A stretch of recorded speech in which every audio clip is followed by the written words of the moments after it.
It's time to sip that coffee, get your mind right, and vibe with the queen herself. We're dishing out hot topics, wellness tips of the day, and things that make you go, Let's get this palace party started.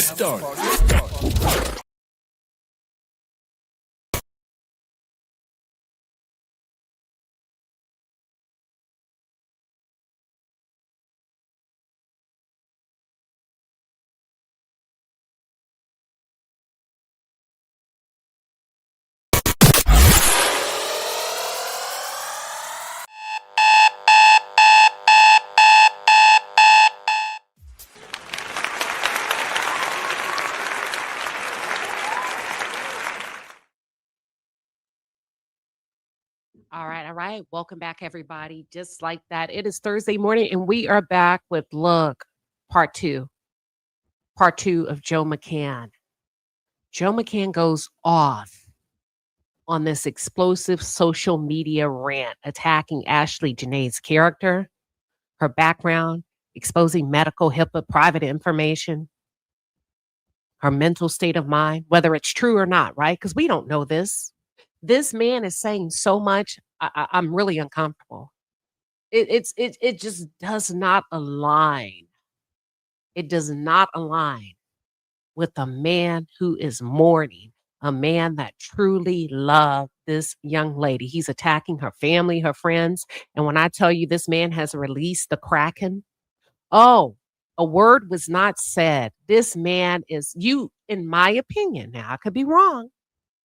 This man is just exposing things about Ashlee that should never be talked about, if you ask me. This was not your wife, sir. This was a woman that you intended to marry. And I'm going to be honest with you. I don't think you intended to marry her. I think it was all a game. I think you did a mind fuck on this young lady, just like you did with your ex-wife. And my question to you, Joe McCann, why is it that the women, the black women that you find yourself with, after they get with you, they feel like life is no longer worth living? Because when your ex-wife was involved with you, she posted something similar about not wanting to be here anymore. Now, all of a sudden, we have Ashlee Janae. For those of you that are not familiar, Ashlee Janae, whose legal name is Ashley Robinson, died by quote unquote suicide while on a vacation in Zanzibar, Tanzania, while she was with her fiance, Joe McCann. Joe McCann is this gentleman on the thumbnail. Now, Ashlee's family and friends said there is no way. There was never been an indication that Ashlee would take her own life. She was living. She was having a great time. People loved her. That Ashlee showed no indications of not wanting to be here anymore. And her mother said no.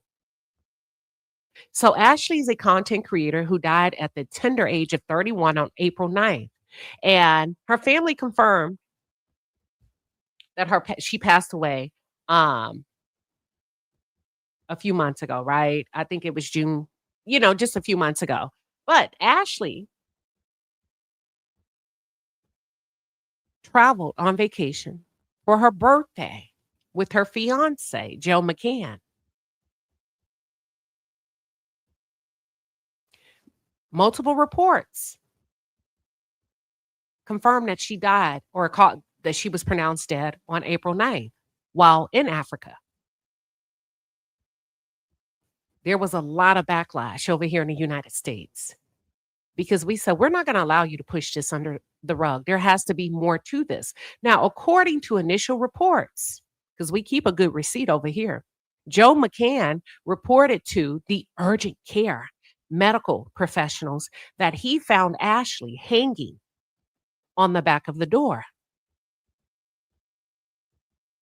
She was pronounced dead in the hospital, per the Tanzanian news source. Joe is home, alive and well, flourishing, blooming, as he continues to paint the picture that this beautiful young girl took her own life. And not only did he do that, you have to go back and watch part one. I believe 48 hours ago, I did a video. Joe McCann started a project alongside working coinciding with TMZ, calling it I Cannot Tell You. This is it. This is Ashlee's face. And it says here, the more I can finally tell you, there's more I can finally tell you. This man is using this young girl to clean up his reputation. This is probably one of the most disgusting things I've ever seen. I can't lie to you. This is probably one of the most disgusting things, the audacity. And why do I say that? You have no right. That is not your wife. You were not legally bound to her. You were a boyfriend. And as a matter of fact, come to find out, the reason Ashlee was so upset is because you poked her. You prodded her. I believe I believe you was all up in her head like you were in your ex-wife's head. You were playing mind games with this young girl. And you took that ring back on vacation. And you told her you didn't want to marry her. And you sent her into a frenzy. You played with her. This was her birthday. This was supposed to be her engagement. Why would you carry her all the way to a country where you could literally, I believe, take her life, paint the narrative you want to paint, and then bring your butt back home and then exploit her character, exploit her tenderness to clear the air for you? Oh, yeah, this is it. I cannot tell you. And he did this alongside TMZ. I covered part 1, where he goes into detail regarding Ashlee Janae, right? How did they meet? Who was Ashlee? Who is she to you? Let me be very clear. I don't think you have a right to say anything about Ashlee. You didn't really know Ashlee. You was just scratching the surface of who Ashlee is. It takes years to know somebody. And if anybody could tell us who she is, it would be her family and her friends, not some dude that was sleeping with her and enjoying her young body. It wouldn't be you. You're not qualified. You don't have the credentials to sit down and give a tell-all about a young woman that you've barely known for a year. Period, if you ask me. Oh, we're going to get into it now. I covered part 1. And when I tell you I was shocked at some of the things that were released in this tell-all, says full story. Let's see this. And this is how, listen to this. This is how I came to find it. I'm on social media and I see this post right here. If you can see my screen. This post came up in my algorithm. And I didn't pay attention to the name initially of the account. And I was like, wow, who would post this young lady? They've had her funeral. They've laid her body to rest. Who would post this? And then the name of the account says, I cannot tell you. And I thought, that's interesting. Maybe this is like just this public page that wants to keep her memory alive. And as I begin to read the caption on the photo, it says, on August 30th, 2025, me and Ashlee attended Joe Budden's 45th birthday party in New York City. Ashlee told me about her long-standing friendship with Joe and his successful podcast. At the time, I was unaware of his podcast career as I only knew him as a rapper. She told me he's the Joe Rogan for Black people. When we arrived at the party, Ashlee introduced me to some of Joe's members of his podcast crew and Joe himself by stating, this is Joe, my fiance. He said, mind you, we hadn't gotten engaged. Mind you, we hadn't gotten engaged yet, but we had. Just a few weeks prior, went and looked at engagement rings. Pay very close attention to this. He said, we're not engaged, but we were looking at rings. And the way she introduced me to Joe Budden was, hey, Joe Budden, this is my fiance, Joe McCann. He goes on to say Ashlee was so excited for us to be married, she couldn't help but share what she knew was coming in the near future. I said to her, I'm fine with you introducing me as your fiance. Just give me a heads up next time. She said, okay, babe. I'm just so excited. I couldn't help it. Y'all, this man has the audacity and the nerve to publicly post how he scolded this young lady for introducing him as her fiance, that she was so excited to marry him. She was so excited that he chose her that she got ahead of herself, and he had to put her back in her place and say, the next time you introduce me as your fiance, you give me a heads up because I'm not your fiance. And although we are looking for rings, you need to let me know. That's how you're leading this introduction. I just want to, those are his words. I'm paraphrasing. And then he posts Joe Budden's birthday cake. And then he goes on and he posts some of the rings that he and Ashlee were looking at. You playing. This post says it all to me. You playing with this young lady. Now, this is a very public page, right? You playing with this girl. You taking her to look for rings, but you doing all kind of mind fucks on her. That you taking her to look for these lavish rings, stringing her along. She thinks it's okay to introduce you as her fiance because obviously that's kind of where y'all are headed. Otherwise, why are you looking for rings? And of all the wonderful things you could have said about the people that she was exposed to, the people that loved her, you thought it would be fitting to let the world know. I had to let her know. Yeah, I know you excited, little black girl, to have me. But the next time you give me a heads up. So that's how I came to learn about I Cannot Tell You, this project that he did with TMZ. Because as I began to peruse, I was like, wait a minute, this is Ashlee's fiance. Then I see this. It says, I cannot tell you. He says, Ashlee couldn't tell me her pain, her trauma, her abuse, her neglect, or her abandonment issues. I found out the extent of it all after she passed. From who? Because the mama said you ain't talked to them. From who? I couldn't tell you what happened until the truth came out. What truth? Your version? You will now know the truth about Ashlee Robinson, not Ashlee Janae. That threw me for a loop. And that's how I came to find I Cannot Tell You. I said, this man is clearly operating with an agenda. So then I said, well, let me go over here to this I Cannot Tell You thing. And it blew me away. From a morality standpoint, I said, this is gross. Number one, why are you using her, the image of her likeness to blur the lines of who she is and who she was and what the world knew? And he made it a point as he got deeper and deeper into this project and describing his relationship with Ashlee. This man did not hold back.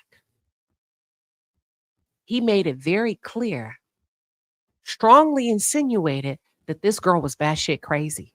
Now, I'm not saying I believe that, but I'm telling you, that's what I perceived the project to be.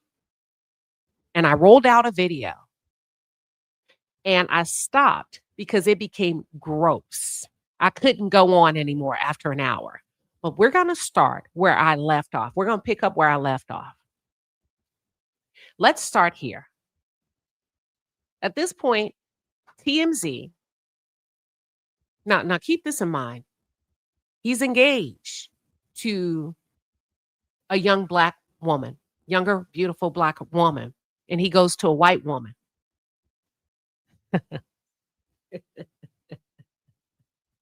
To tell his story about a black woman. Couldn't find a black journalist.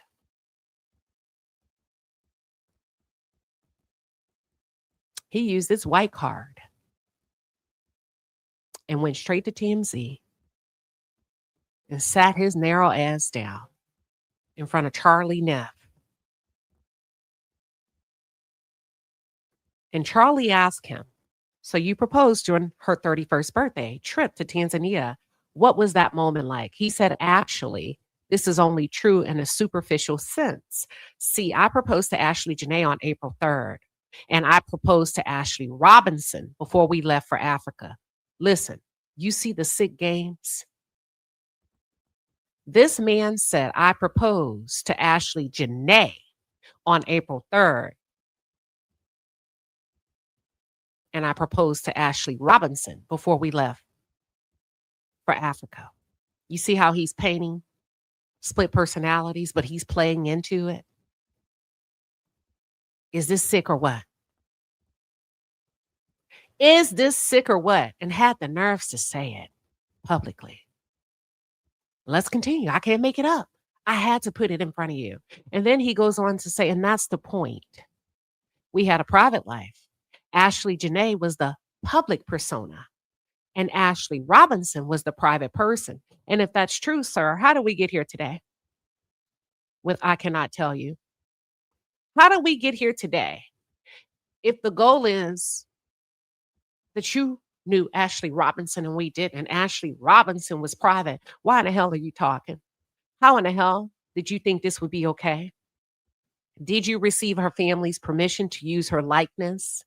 Did you run this by her family? I would sue the pants off of you.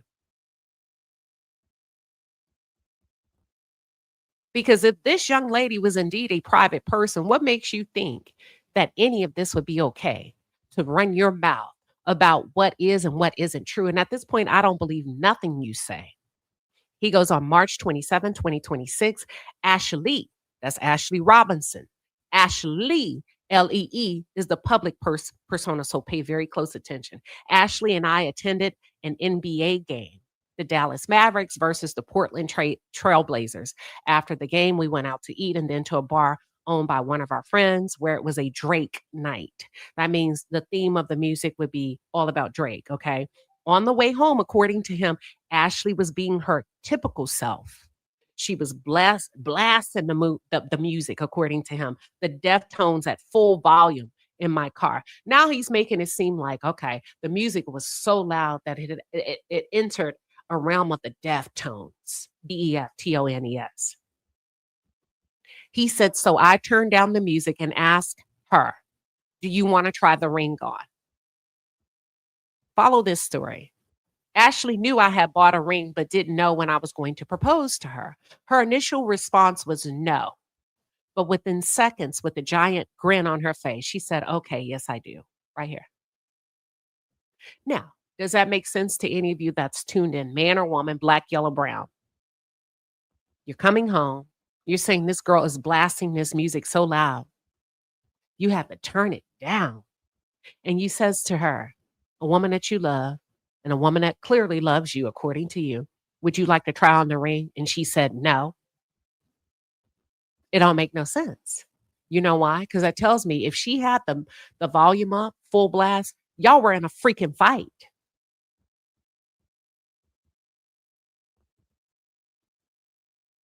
You said the loud music could be a stereotypical, it could be a stereotypical jab. It could be, or it could be indicative of some type of disagreement. Watch this. Because when he asked her, even if it's a stereotypical jab, we can go with that angle, right? But when he asked this doting woman who was so excited to prematurely, remember, prematurely, August, September, October, November, December, January, February, March, 7 months before that, according to him, she prematurely introduced herself or introduced him as her fiance. Now, a woman that giddy and that happy to have you, would not she be excited to try on the ring? Prematurely introducing you as her fiance to the point she had to be scolded at an industry party. Would she not be excited? What does common sense say? So if she's jumping the gun about where you all are, and then she receives the opportunity to put on this beautiful, hold on. Beautiful engagement ring.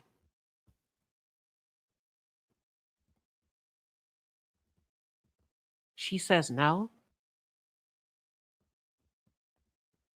Does that make sense to you? Use your common sense now. Don't listen to what he's telling you. What makes the most sense? It don't make sense. Thank you, Charlie. She gonna tell you no? Yeah, you're a liar, in my opinion. So he said she said no. That leads me to believe that you guys were in a fight or could have been in some type of disagreement. Music blasting, could have been stereotypical jab, could have been her giving you the big fat F you non-verbally, blasting up the music, doing what she wants. You want to try on the ring? No. Yeah, that's a woman that's pissed off. That's a woman that has an attitude. She's not happy with you right now. Then he goes on to share. But within seconds, with a giant grin on her face, she said, okay, yes, I do. Okay, giant grin. Within seconds, she changes her mind. She's overly elated. She gets herself together and said, girl, you better get some good sense. Yeah, yes, I do. I want the ring. So when we got home, according to him, I went into our walk-in closet and she was in the master bathroom that is connected to the closet, only separated by a door, which I left partially open. Don't that sound like how she was found? Her body was found? When we got home, I went into the walk-in closet and she was in the master bathroom that is connected to the closet, only separated by a door, which I left partially open. Didn't that butler say the door was partially open and her body was hanging? It's starting to sound very familiar, but let me continue.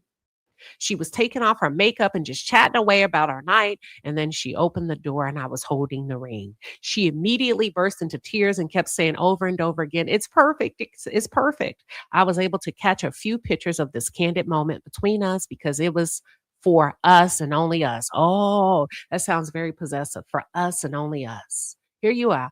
Here you are. You have the social media influencer who lives her life out loud in front of hundreds and thousands of people. But what I hear you said, this is for us and only us. And then he shows these pictures. That doesn't look like a woman that's happy to me. She's looking down. This is not giving what you think. This is it's giving get out. I'm being confined against my will. She's not showing her face, sir. And he titles these photos, candid photo from the private proposal. Look at the very strategic buzzwords. Candid photo from the private proposal at home on March. What man types like that? What man sits and write out captions like that? The other one goes on to say candid photo of Joe and Ashlee during private proposal at home. This ain't nothing beautiful, captivating about this. This does not reflect a girl who's head over heels in love. She's actually avoiding body language, avoiding the camera, avoiding eye contact, avoiding any type of intimate response and or reaction. Let me see what y'all are saying.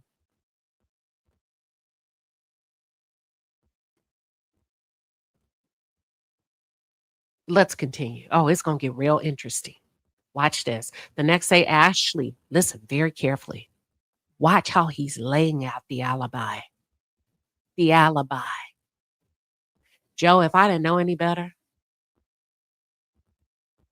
I would say you plan to take this girl's life. The reason why, I'm not sure. But your words are very meticulous, very carefully laid out, very strategic. He says the next day, Ashlee took to ChatGPT, as she did every day with regard to almost all aspects of her life, to help her analyze the most optimal ways of posting the happy news for Ashlee Janae's Instagram account. Now he's introducing split personality. In addition to her personal use, Ashlee extensively used ChatGPT for every single post, reel, and story she posted on Instagram, with conversations going on for hours sometimes. How would you know what her chat GPT history is? The only way you would know that is if you kept a close eye on her. How would you know that she extensively used chat GPT for every single post? I call BS. Every single post, every single reel, and every single story she posted on Instagram. He said, with conversations going on for hours, sometimes out of respect for Ashlee, the specific content of her chat GPT question and answer sessions will remain confidential. This guy is a monster, if you ask me. This is a monster, in my opinion, that has gotten away with something, and he's gloating.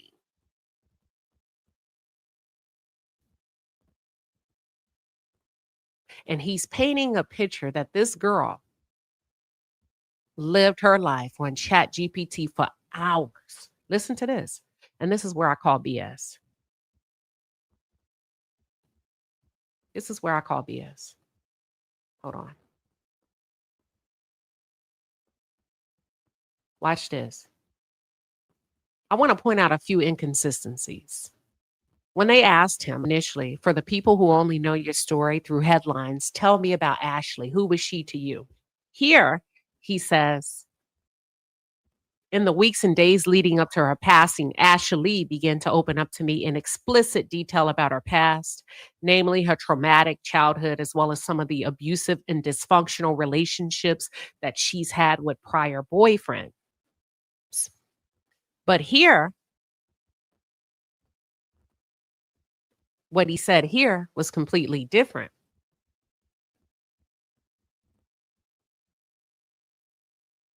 Hold on. I'm sorry. Here was completely different. What he said here was Ashlee couldn't tell me her pain, trauma, her abuse, her neglect, or her abandonment issues. I found out the extent of it all after she passed. Sir, your story isn't lining up. Y'all, I'm not making this up. Here, he said she told him everything in the weeks and days leading up to her passing. Here, he claims to not have known anything until after she died. What do you believe, for those of you that are tuned in? Thank you, simple yet stylish. You said a very suspicious man. So either you knew her or you didn't. So let's get back to here. I just like to point out the inconsistencies. So remember, he said that she was heavily reliant on chat GPT. Heavily. Hours and hours and hours of wasting time. She needed chat GPT for every single post. That's his words, not mine. Every single story, every single reel, everything she did. And also there was some things that just because she's dead now, he's not going to discuss it. Now, if that's true,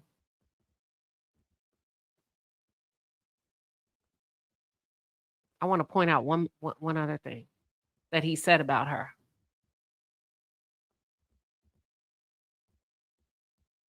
Ashlee had an incredible, gentle, and sweet spirit. She had a loving presence that was infectious.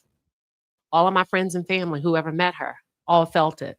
She also had her own thing going on and was a fellow entrepreneur like me, which was extremely attractive. I respected her hustle. She respected mine. Let me go somewhere else.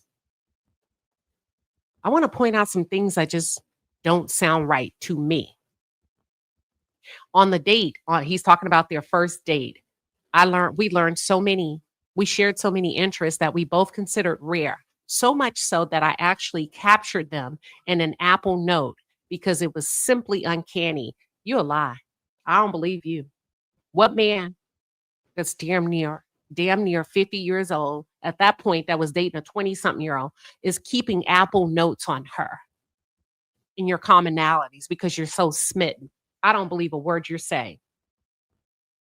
And if you did do it, as the kids say, it's kind of creepy that you will be keeping Apple notes on this young lady as if you are doing a PowerPoint.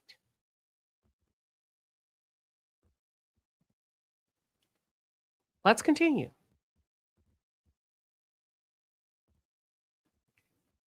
He said, whether we were watching Netflix for hours on end or on the couch, remember, on the couch is her absolute favorite thing to do, or attending a business dinner, she fit perfectly and felt comfortable in her own skin on my arm.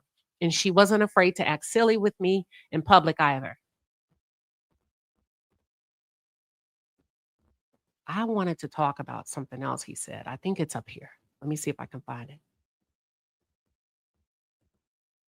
Ashlee provided a love to me like no one ever had, and we were inseparable. Together, nearly 98% of every day we dated. That's a lot. That's a lot of time for a working man to spend with a 20-something-year-old. That means she didn't go home. She rarely spent any time with her family, friends, or loved one. That's a lot of time. I'm not with my husband 98% of the time because he's working. I'm working. I travel. He travels. 98% of her time was occupied by him.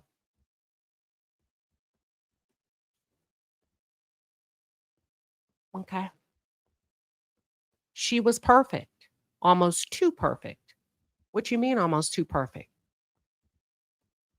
So either she's crazy or she's not. Is it not the reason you date young girls? So that you can have something fresh off the assembly line that's perfect, that hasn't been married, that hasn't given kids yet to any other man? So now she's too perfect. Okay. Then why are you reaching back for somebody that's 15, 16, 17 years younger than you?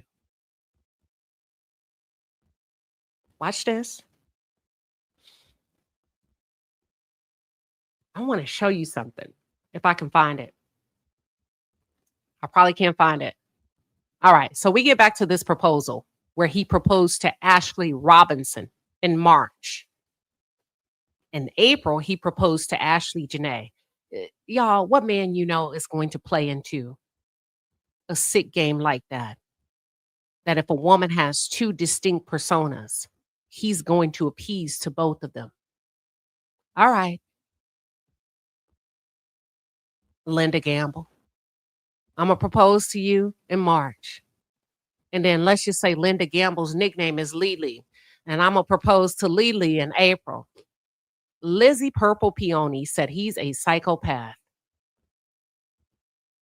Then the man goes on to lay down the bait to say that this young lady used ChatGPT with regard to almost all aspects of her life.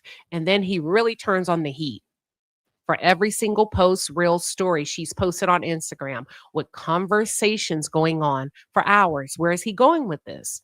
Well, where he's going with this is when the Tanzanian government, local officials released him and cleared him to come back to an undisclosed location to the United States of America. They classified her death as a suicide based on ChatGPT history. ChatGPT threads.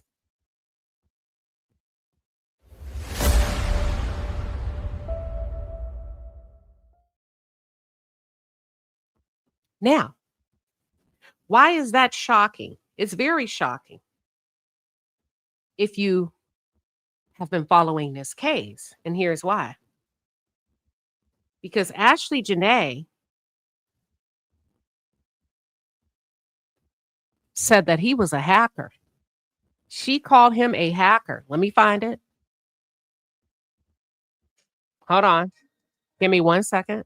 I'm about to find it.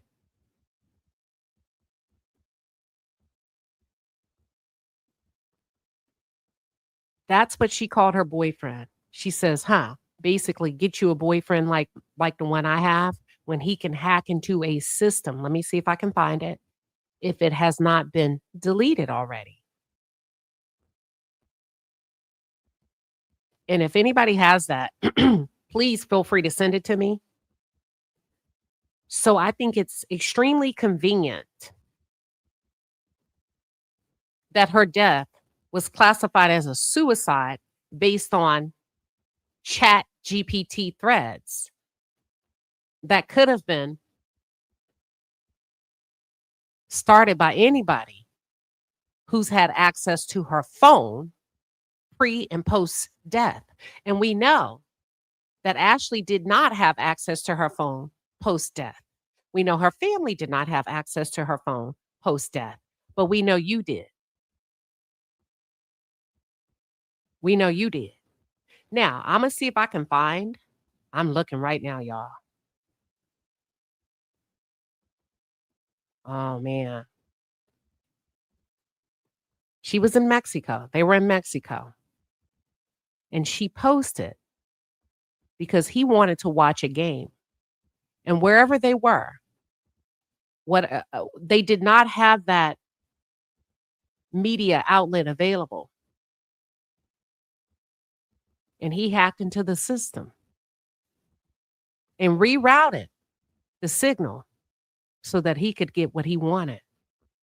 I believe based on that, you're also capable of hacking into her phone and watching her every move. I can no longer find it. I can't find it anymore. So it could have been removed.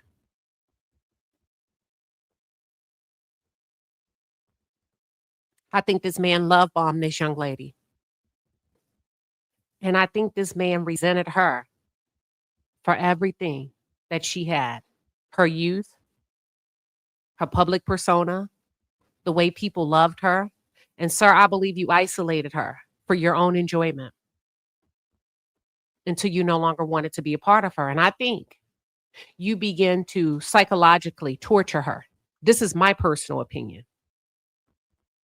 Until she became a shell of herself, no longer attractive to you. I think you like them fresh.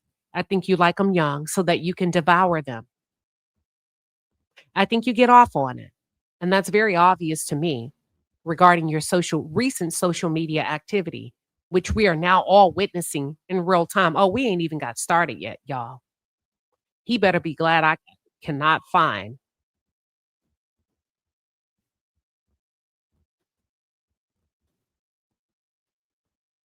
the one where Ashlee calls you a hacker. And if anybody has it, please send it to me. Because that's exactly what she called him. All right. And you kept her away from her family. So then he goes on. Out of respect for Ashlee, the specific content of her ChatGPT question and answer sessions will remain confidential. All right. Well, thank you for showing a little bit of ounce of dignity because we know you leaked it to TMZ. He said, and Ashlee never took off her ring from that moment on. Does this look like a happy young lady here? Y'all, that looked like somebody that's being held against their will. Looking down, shoulders hunched. That looks like somebody, in my opinion, that's being dominated, controlled. And he lists the metadata. It's listed as March 28th, Saturday at 2:03 a.m. Who proposes at 2:03 a.m. in the morning? Sorry about that. Who proposes at 2:03 a.m. in the morning? I'll wait. While drunk, drinking, hadn't taken a shower yet. Who? He's full of it.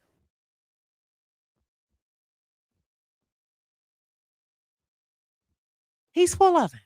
Sir, this photo says it was 2:03 a.m. So you thought it was a bright idea to propose at 2:03 a.m.? Child, please. Child, please. He said until it was time for Ashlee to receive a proposal. This is sick. Listen to what he said. Ashlee, L-Y, never took the ring off from that moment on. Y'all, this man playing with y'all. This man then took this girl's life, in my opinion. Ashlee, L-Y, never took the ring off from that moment on until it was time for Ashlee Janae to receive a proposal. You see the bullshit? You see the bullshit that TMZ is a part of? Now, this was April 2nd in Africa. April 2nd, Thursday, 7:39 a.m. 2 proposals, one for Ashlee, who wore the ring, and Ashlee Janae, who was the public person. Now, let me get to this, because I'm going to skip all that. You're going to have to go. So this is him listing in great details frame 1 of 6, frame 2, 3, 4, 5, and 6 of the director of law enforcement, confirming the Chat GPT sessions. You see how convenient this is all? How to get away with murder? This is the deputy director of law enforcement of the Tanzanian government who's confirming that there was a Chat GPT session where Ashlee allegedly had hours of conversation with Chat GPT on how to take her own life. And this is what he's posting as proof.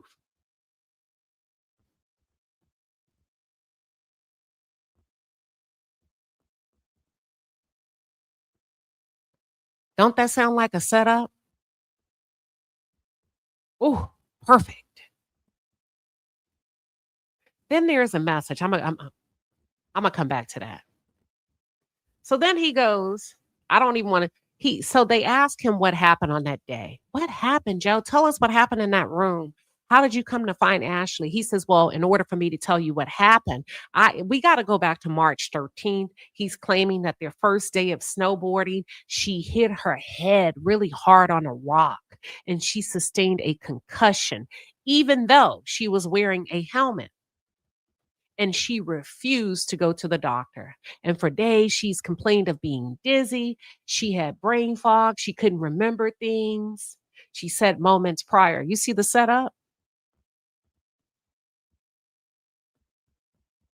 But she insisted on riding multiple days. And then he shows this text message exchange between he and Ashlee, L-Y. He says, hi, are you okay? She said, I had to get a bite to eat. I was very dizzy. Sorry, I didn't update you fast. Did you hear what she said? Sorry, Ike. I'm sorry, I didn't update you fast enough. I was just trying to get a bite to eat. I'm feeling better, but I needed water and a seat. I'm heading out in 4. He comes back. 4 minutes or 4 p.m.? She said 4 minutes. I had to check out. He said, check out, ? From where? I just told you I needed to eat. I needed to check out. I got to pay. Oh, right. I'm in the car now. Y'all, that don't say, y'all better quit playing with me. You finna let this man play with this girl like this? This sounds like somebody who has a tight rein. This sounds like a motherfucker that runs a tight ship. This sounds like a man that has isolated this young girl from her friends and her family, that she's even texting, I'm checking out. I'm in the car. I was just eating, Joe. I'm in the car now. He said, please be careful. And if you get dizzy, just pull over and I'll come meet you. So he's using this as evidence because the caption says text messages in which Ashlee says she was very dizzy after concussion. Sir, I know that's what you want us to focus on, but let me tell you what's extremely obvious to me, that you were very domineering and controlling, and she apologized to you for not updating you quickly about going to get a bite to eat. This sounds like a young girl that was groomed that was expected to perform, to let you know her every move, even when she was checking out at the counter from getting a burger or two. Hold on, we're going to get into it. Let's continue. He said, after I pleaded with her for days, she went to the doctor when we got back to Portland. The doctor confirmed she had a concussion and prescribed her medication. So then, okay, that's fine. But there's no proof of that. What he does introduce, March 16th, this is 10 days before he proposed to her, Ashlee Robinson. On March 16th, he shows a text message right here where he's saying, it's not safe out here for you. Please get in the car so I can take you home, and I'll leave you alone so you can have some time to yourself without me around. You are 6.6 miles from home. It's going to be dark in an hour. If you walk, it's going to take you 2.5 hours. You are not safe out here alone. I'm begging you. To which she responds, you said your piece. Now, he captioned this right here. Text conversation following the panic attack on the highway outside Bend, Oregon. Sir, you're not a doctor. For all I know, you was poking her. But because she's dead, she can't speak for herself. And nobody gets to tell her story but you. And you want us to believe that she got out of your car because she had a panic attack, but her response says a lot, even though it's not a lie. She said, you said your piece, which leads me to believe whatever the hell you said in that car was devastating, that she had to get out. Then he says while he was in Bend, he was on the receiving end of multiple public outbursts by Ashlee, a behavior that he had not previously seen. His response was to physically, listen to this, very strategic, physically distance himself to ensure that he was removed from the situation. Now, that's a small introduction to me of domestic violence, if you can read between the lines.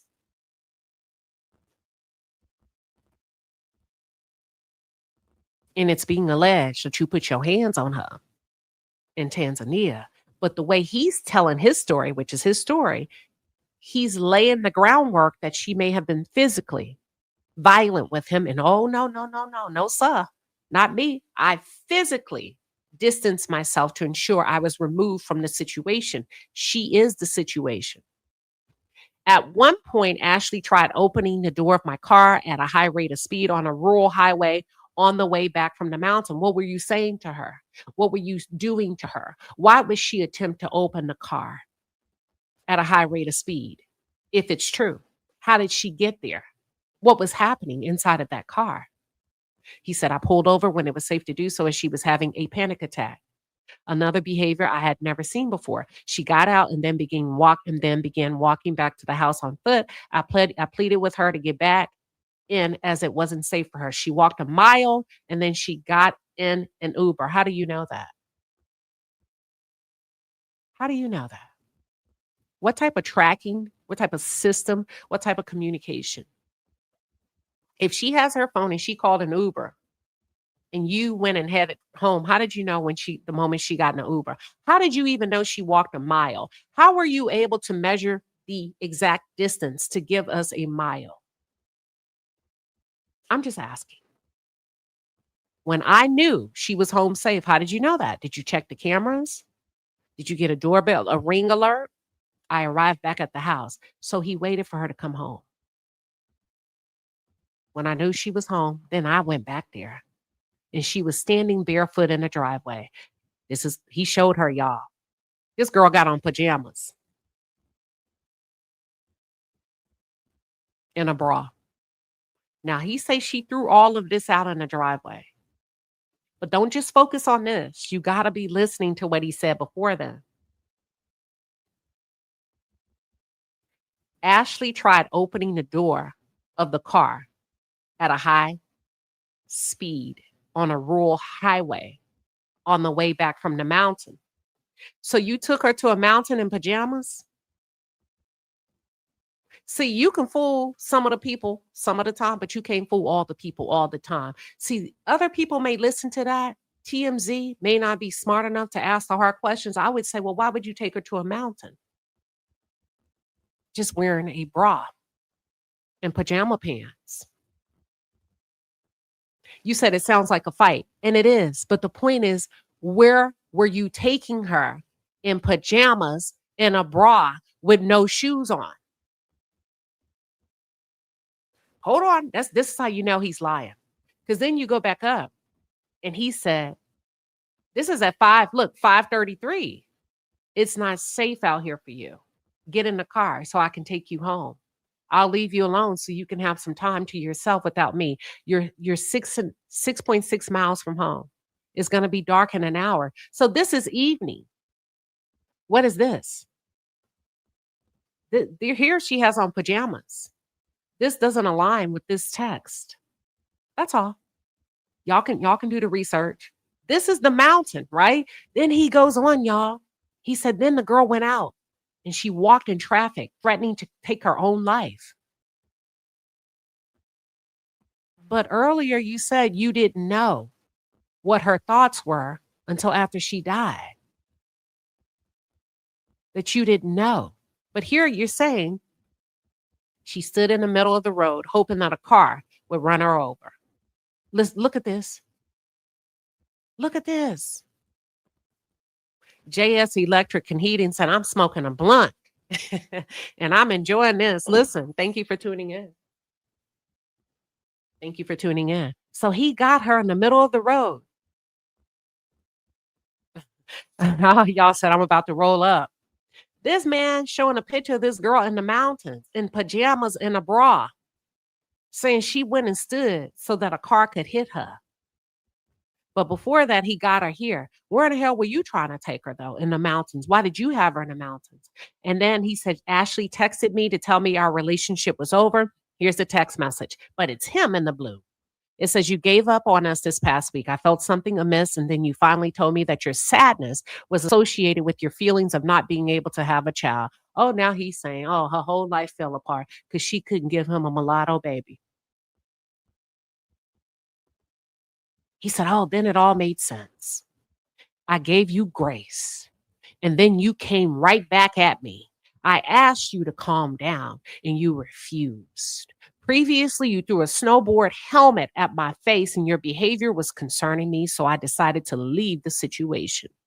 I'm devastated for us. You see how he playing with her with a broken heart? And she said, you refused to talk to me. Then he's saying he got on the phone. She begged and pleaded. She cried, y'all. She had a fit and asked him to please come back to her. This young tenderoni can't live life without him. 20s, 28, 29 at this time. Just crying, throwing a fit for this old white man to come back. Please let me have your baby. I'm scared that if I can't give you a baby, you're going to leave me. And then he said he told her, no, I'm never going to leave you. He said that to the first wife. Y'all better do your homework. He said that to the first wife. He told the first wife, you'll never be alone again. Told her goddamn world up. Left that lady in a state of shock that lady contemplated taking her own life. Now, why is it that everybody that dates you don't want to live no more? He said the next day it was like a switch flipped in her. She was completely back to normal. She had me to pull over on the side of the road so she can run through a green field like Little House on the Prairie. And there he go. He put her in the field. Look at this. Put her in the field, y'all, in a black bodysuit. Then it's going to get crazy. Watch this. Now he takes us to Zanzibar. We're about to get into it. Ashlee's erratic behavior returned on April 6th, right when we arrived at Zuri Resort, one day after her birthday. He said they had several public fights. One happened at lunch on April 6th with the server present. In the 2 days that followed, we engaged in a series of heated discussions in our villa, as well as in public areas instigated by these outbursts. Now, he took no responsibility. Now, this is kind of in alignment with what the neighbors said in Villa 24, I believe, or Villa 25. Remember, they said that ever since they got there, they had been fighting for 4 days. He's saying that. They had been fighting. He said, we engaged in a series of heated discussions in public areas and in private in their room. Ashlee's behavior had grown even more bizarre than the behaviors I observed in Ben. She was chain smoking cigarettes.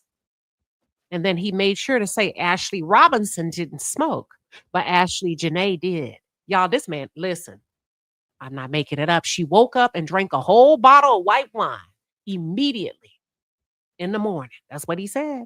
I've never seen her drink in the morning except maybe a glass of wine or a mimosa at brunch. This was not Ashlee Robinson at all. This was somebody else. Uh-oh. He texted her. He says, I have not and would never yell or scream at you in public. You put your hands on me yesterday. You see how he said she put her hands on him. You threw a snowboard helmet at my head at point blank range. You screamed in public multiple times in Ben and now in Zanzibar. You really don't see the issue here, do you? Yes or no? She responds, this really not a conversation I will continue to have over text. When and if you are ready to speak either on the phone or in person, that is fine. You're not hearing my point of view. I keep hearing yours and acknowledging them. So what he's trying to do, in my opinion, he's trying to get her jammed up where he can document and control the narrative. She's mature. Let me tell you why. Whenever you're heated, you don't have a text message exchange. Either you talk in person or you cool off. Very mature of her to say, we're not doing this by text. We're not going to go back and forth. If it's that important to you, then get your ass up and come talk to me. But you're not going to text message me to death. He said, I just asked you a yes or no question. Y'all, this white man, something else. He got her ass over there in Africa and released a Kraken on her. He titled this caption for TMZ, text messages exchanged during the days at the Zuri Zanzibar. Now he goes on. Now we're going to get to the death. Throughout our time in Zanzibar, Ashlee demanded that I take the engagement ring back from her, insisted that I call the engagement off. You a lie. I don't believe it.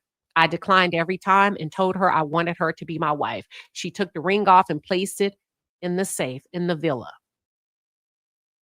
Eventually, I was able to calm her down enough so that we could at least go and enjoy the beach together in what proved to be a pleasant escape from reality.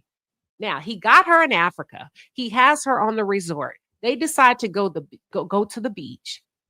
And he says them sitting at the beach was a pleasant escape from reality. He made it seem like being in a room with her was torture. He couldn't do it. Oh, shit, thank God for the beach. Then he goes on to say, Ashlee wanted to shoot some content of her riding horses on the beach. So we got ready and headed down there. Does this sound like a woman that was going crazy in the room? Or does this sound like a man that's setting the stage? I don't know no woman that's pissed off, crying, throwing shit that's going to all of a sudden say, yeah, let's go take pictures of the horses. If anything, you want to go? Nope. You hungry? Nope. You want to shoot your content? Nope.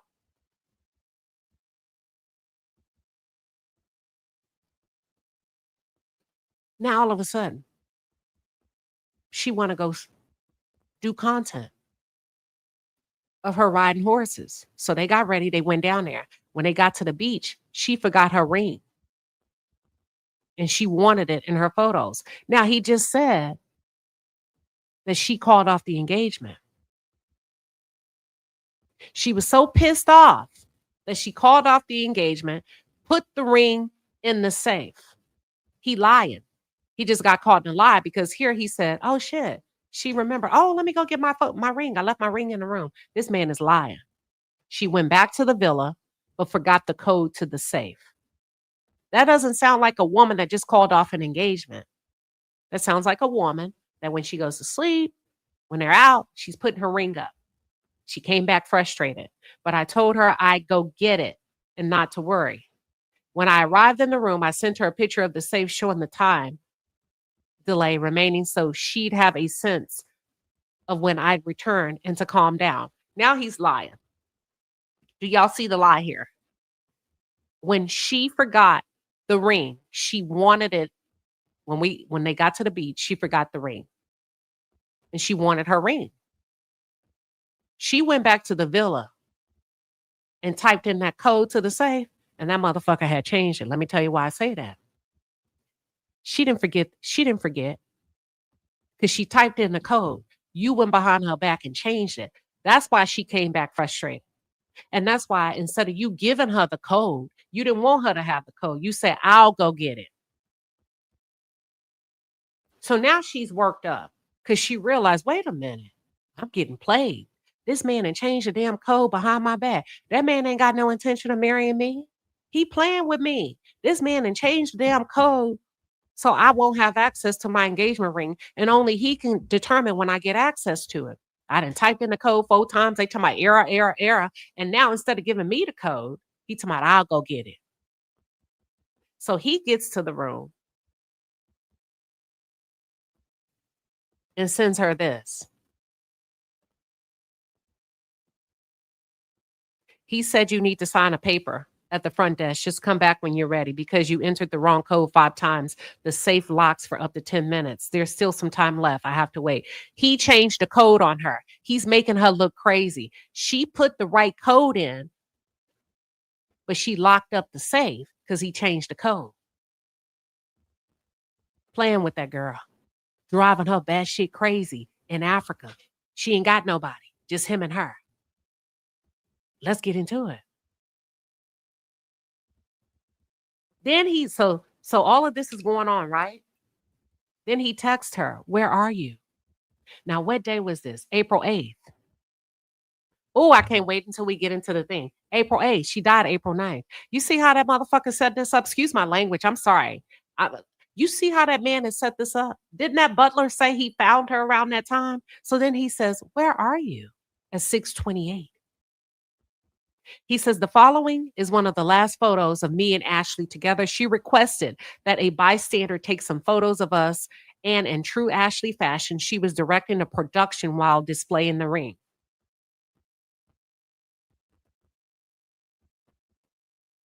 All right, so this is them supposedly on the beach. All right. Shortly thereafter, Ashlee and I were chilling out on the lounge chairs in the sand. When it was time to go, I got up to walk to the bar to pay our bill. At this moment, Ashlee began another outburst that drew the attention of nearby security personnel. I told her I was simply going to pay the bill and pleaded with her to remain calm. Why would your wife, your girlfriend, your fiance, if you say, baby, I'm going to go pay the bill, why would they just start going off on you on the beach? He had to plead with her. I'm not leaving you. I'm not leaving you. I'm just going to go pay the bill to get her to remain calm. Then she said, you know what? I want to go back to the villa. And then I told her, well, I'm going to stay behind to watch the sunset. You just said when it was time to go, you went to pay the bill. And she said, okay. Whatever she thought you was doing, she thought you was trying to do something. You got her to believe that you was going to pay the bill. And when she agreed to go back to the villa, you said, nah, that's all right. I want to stay and watch the sunset. He playing. He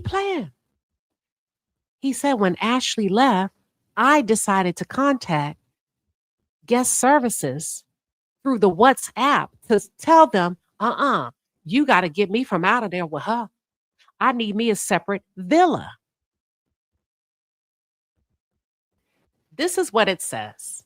Now, we don't see the entire conversation. This was at 16:53. But this was at 6:10. Something ain't right. 062 in the that's 6 a.m. in the morning. Right? At the beach. So if y'all, something ain't right. His text message here says April 8, 0602. When you see 06, that's in the morning. And now he's showing us a WhatsApp of being at the beach from 6 a.m. to 4:50 p.m.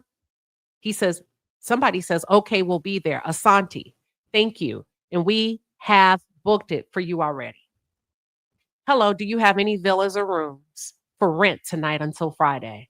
Hello, Mr. Joseph. Thank you for your message and interest to our villas. For tonight, we only have 3-bedroom oceanfront villa available until Friday. Another option is from tomorrow for the suite jacuzzi with ocean, 1 bedroom plus living room. View available until Friday. He says, how much is the 3-bedroom per night? The 3-bedroom is $5,600 US dollars. He's contacting, watch this, them at 4 p.m. And the text messages is very delayed. For all I know, you could have killed her from that time. I don't know. Let me go back. Because you start texting them people at 4 something. And then you confirm that you wanted it at 7 something that night. But then right here, you show these text messages where you say you and Ashlee was at the beach. I don't believe you was at the beach at 6 a.m. in the morning. And then you had to go back to the safe at 6:11 a.m. in the morning. And then at 6:28, you're asking her, where are you? Most people are asleep during that time. So you mean to tell me you and her was out at the beach from 6 a.m. to 7 p.m.? 13 hours. Let me see what y'all are saying. Doctored messages. Boom. Doctored messages.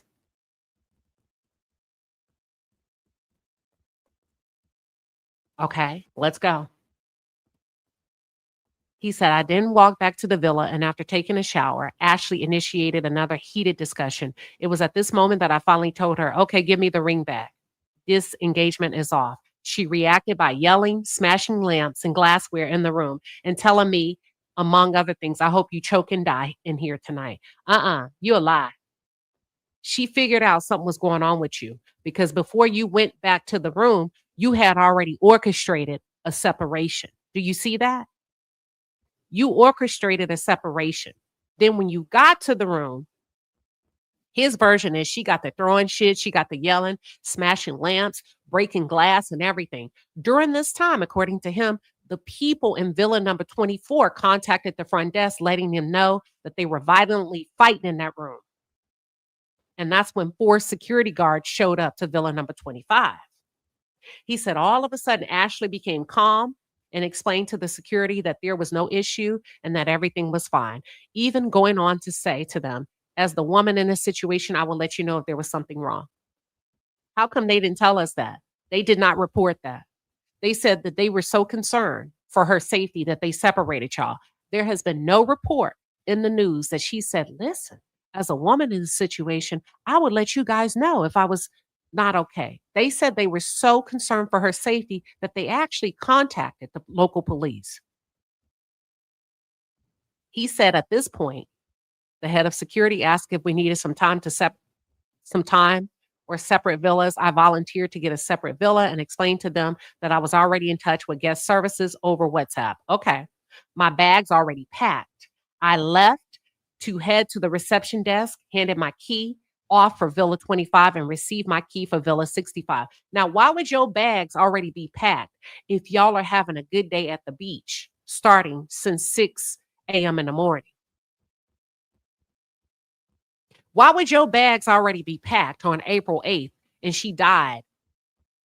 She was injured April 8th at nighttime and she succumbed to her injuries on April 9th. So why would your bags already be packed?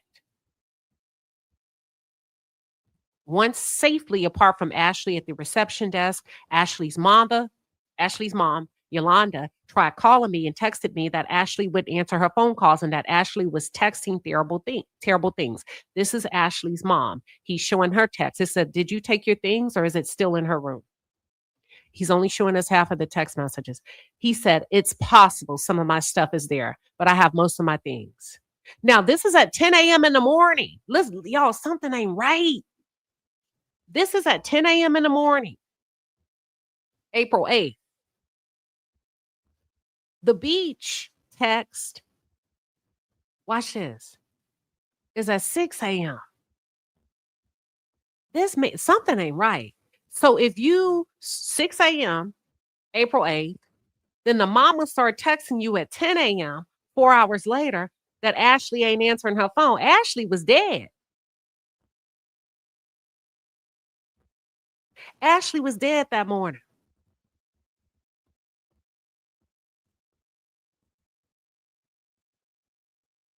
Because now the mama, or shortly thereafter, because the mama is saying, wait a minute, where is she? What room is she in? Then he says to the mama, oh, is she not responding to you? She's texting me. Y'all, listen. Then he said, Villa 25. Okay, wait a minute. Maybe she is alive because the mama says she is texting terrible things and won't answer the phone. Okay, maybe she was texting terrible things, won't answer the phone. The mama said, is it possible to fly out tomorrow?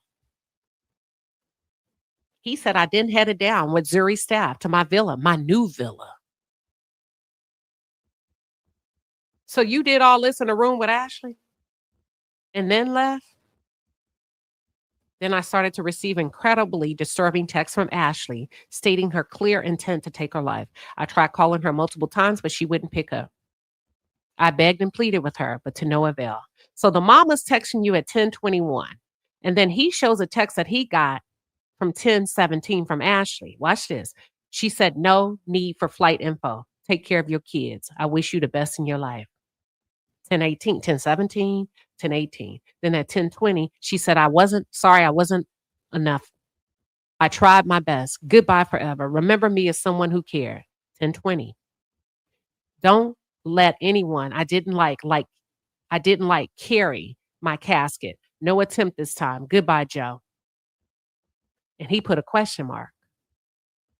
Hold on. 10:17. The mama's texting. He got two watch this. He has two text threads going on at the same time, allegedly, where he's communicating with Ashlee's mother and allegedly Ashlee. Then it goes on to say,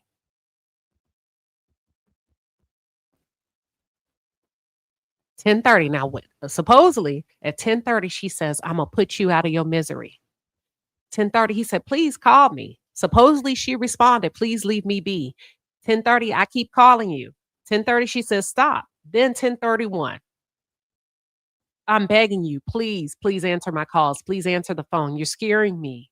You're scaring me and your mom and everyone who loves you. Please, I'm begging you. This is so weird because it shows Ashlee Robinson's call history right here. He posted this. This man has access to her phone records. Remember, she lived with him. He had complete control over everything. So he posts this call log that says 4/8/2026, 8:35, 8:34, 8:32, 8:31, 8:30, 8:29. Why does it say canceled? Can anybody tell me that? If it's an outgoing call, why does it say cancel? Oh, this is his call log. He said, call log showing repeated attempts to reach Ashlee. Okay, but if you fighting at 10 a.m. in the morning, why would you call her at 10, at 8, 8, 8, 8, 8? You waited 12 hours. Is it because you wanted to make sure she was dead?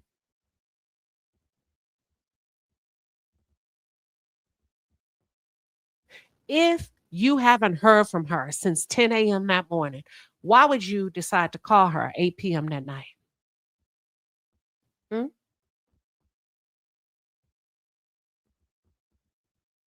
That's why I knew that was a lie. When that butler said he bumped into Ashlee that night looking for a charger, you're a lie. Because the last time anybody heard from Ashlee on April 8th was in the morning.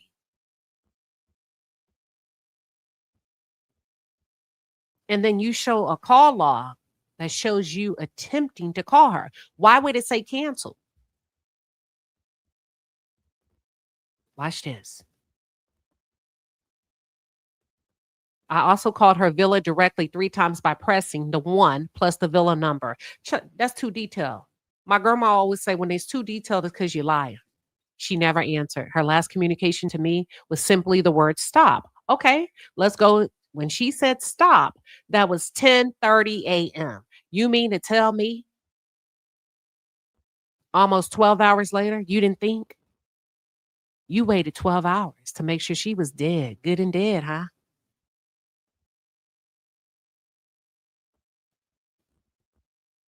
Damn.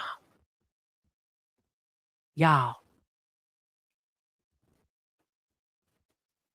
you better be clear.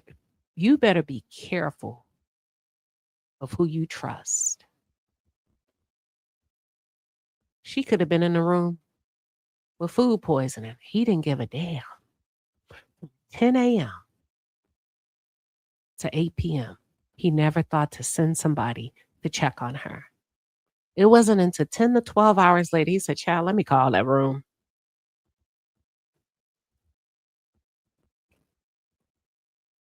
He didn't go over there like a real man should. Let me call. I got this girl out here in Africa for her birthday. I just asked this woman to marry me.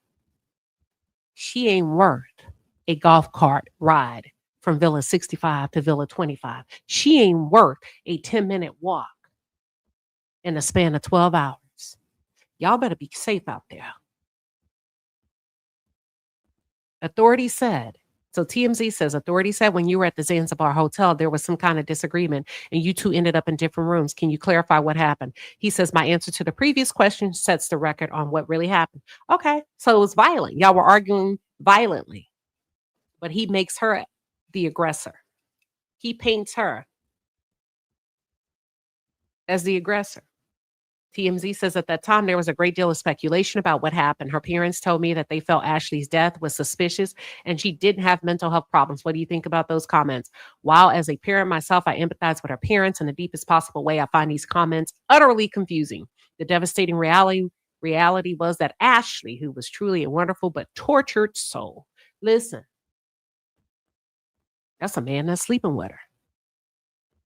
Describing her as a tortured soul, did suffer from visibly evident and significant mental health problems. Moreover, to anyone who insists on believing against all reality that Ashlee's death was suspicious, I would suggest that they watch Deputy Director Chimbera's June 4th press conference. Is that because you paid him?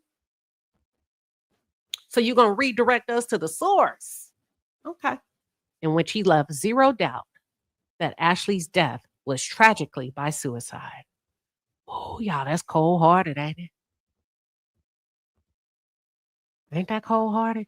He said she was a tortured soul.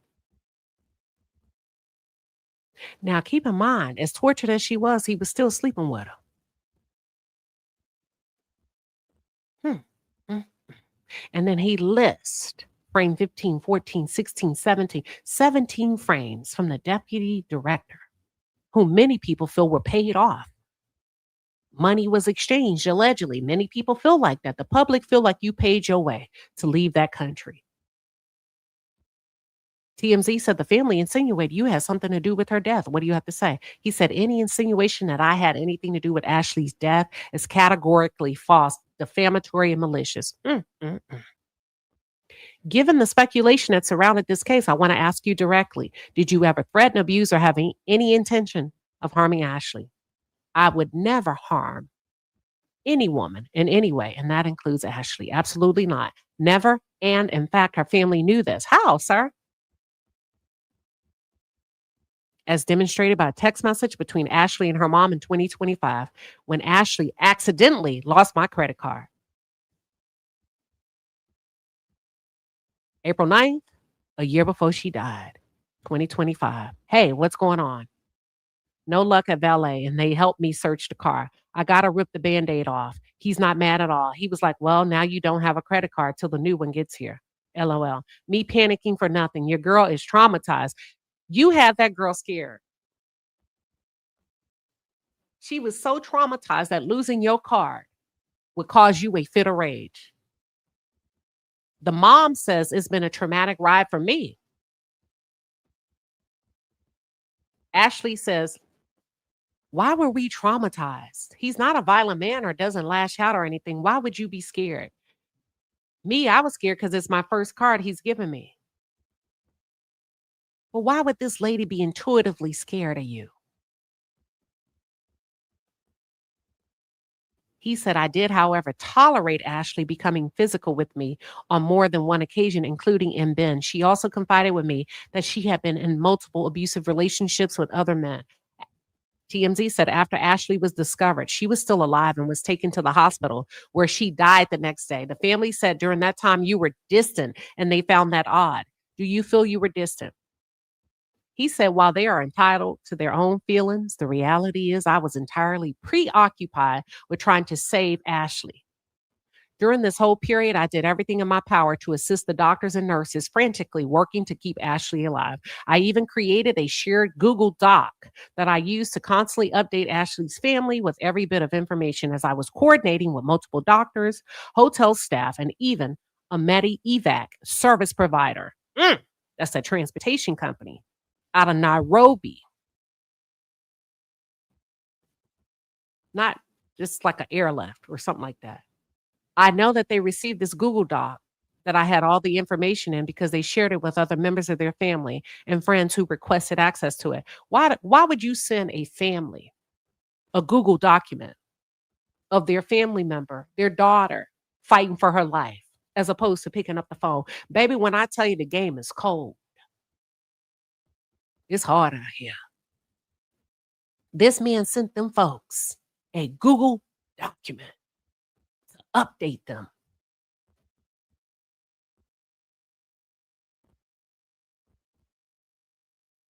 Here it is. Sean Stanford is requesting access to the following document. Ricky Blue is requesting access to the following document. Here, Flying Doctors, Medevac, quotation. Hold on, let me go back because I can't see it that good. Supposedly, now he said he was working, trying to coordinate, but he never used it. The quote was $11,000. It looks good. It sounds good. You get what I'm saying? It looks good. It sounds, let me call and get a quote. Say, how much y'all charge? So TMZ says, well, do you have any regrets about how you handle things? I regret that I couldn't alleviate Ashlee's deep mental anguish and pain sooner. She shared numerous deeply disturbing things with me in the weeks and days leading up to her death. She spiraled quickly during that time. I wish I could have brought her over from the darkness into light. You weren't thinking about that when you were having sex with her. Play in somebody else's face. We were told that Ashlee's family didn't invite you to her funeral. Were you aware of this? Although we have been in communication during Ashlee's final hours, Ashlee's mother never reached out to me after April 9th, and her father never reached out after April 10th. I decided to respect their desire for distance. Moreover, my priorities were to get Ashlee's remains home and to cooperate with the authorities to assist them in their investigation. This was simply never any form of communication from her parent. There was simply never. That's polarized. That means they never contacted him. Any form of communication from her parents or any other members of the family with me with respect to the funeral. I wouldn't call you neither. You put my child on a Google Doc. I have to ask you what villa she's in. You're withholding information from me, you coward. You allowed the hotel staff to call me to tell me my daughter is dead. Nah. You ain't coming to the funeral. And TMZ asked him, would you have gone? He said, absolutely. Have you done anything to honor her since her passing? Yes, I was assisting the authorities in Zanzibar with their investigation. I was unable to attend her funeral. I was still in Zanzibar. So on that day, I wrote a eulogy and posted it. Y'all, he wanted to steal her shine. He stole her shine on her birthday. He took the ring back, stole her shine on what was supposed to be a great moment. He took that girl over there to play with her, for her to come back helpless, broken, busted, and disgusted. I took you to Africa to play with you, break up with you, run all kind of tricks on your brain, and send you on your way home. I'm going to get into it. So then he released this on the day of her funeral to yet again steal the show. I ain't going to even read it. I read it before. He said Ashlee wanted to get married on 11/11/2027, and she would always tell me it's 11/11. Oh, child. And he released this at 11/11. When I tell you this man is sick and twisted, he playing games. I don't care about his 501c3. I'm not going to read it. If you could say anything to Ashlee's family, what would you say? As a father myself, I can't imagine how difficult it must be to lose a child. I don't think you would care, sir. I hope that you are able to find a small measure of peace thinking about the incredible impact that Ashlee made during her time on earth and the impact that her legacy will have for years to come. Ashlee was my soulmate, and I will never allow her to be forgotten. You said she was a tortured soul, and you wish you could have alleviated her from some of her pain. Then they go on to say, well, how has life been for you? Specifically, the backlash you received since her death. He said, the day after Ashlee passed, I had no time to grieve. I immediately began cooperating with the authorities in their investigation. I could have flown home on my own volition on April 10th, but I skipped the flight to stay back to ensure Ashlee got home first. Oh, you was playing games. That means you and the Tanzanian government were in cahoots because they told us you were being held until further investigation. So you were really released April 10th, but you stayed longer to make it look like you were helping. Wow. He says the hate, the vitriol, and the lies told by so many in service of the lie that I somehow had anything to do with her death have made that grief much more difficult to comprehend. The legacy, media, and social media trolls begin to run with a patently false narrative of suspicion, which exasperated the tragic situation. I began to receive a barrage of racially fueled death threats. I still do today. Moreover, my family's safety was at risk, as well as the safety of family members, friends, and employees. What about Ashlee and her family members? To hell with her, huh? All right. Do you feel race contributed to the hate you were and are receiving? He can go, oh, without a question, a false narrative that some members of the legacy media and online trolls decided to run with was about race, wealth, power, not the mental health issues that afflicted Ashlee. Y'all, this man is making it seem like he was a victim of a crazy Black woman.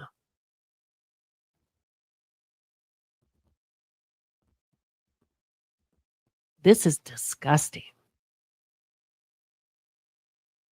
I'm not going to continue. You can go see it. But I do want to get into it. Give me 1 second. I want to get into it, honey. Give me 1 second. I want to start pulling up some stuff. So, I want to share with you all. Hold on. Here.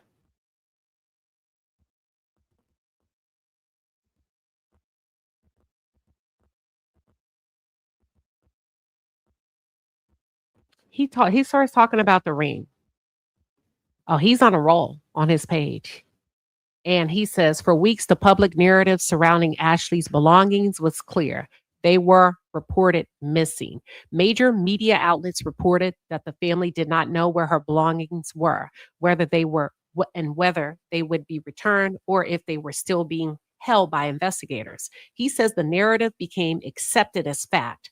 What follows is the documented timeline of what I personally experienced. 3 days later, on April 13th, I started the day at the Malindi police station in Zanzibar because I was required to attend Ashlee's autopsy, a horrifying thing to hear just days after she passed.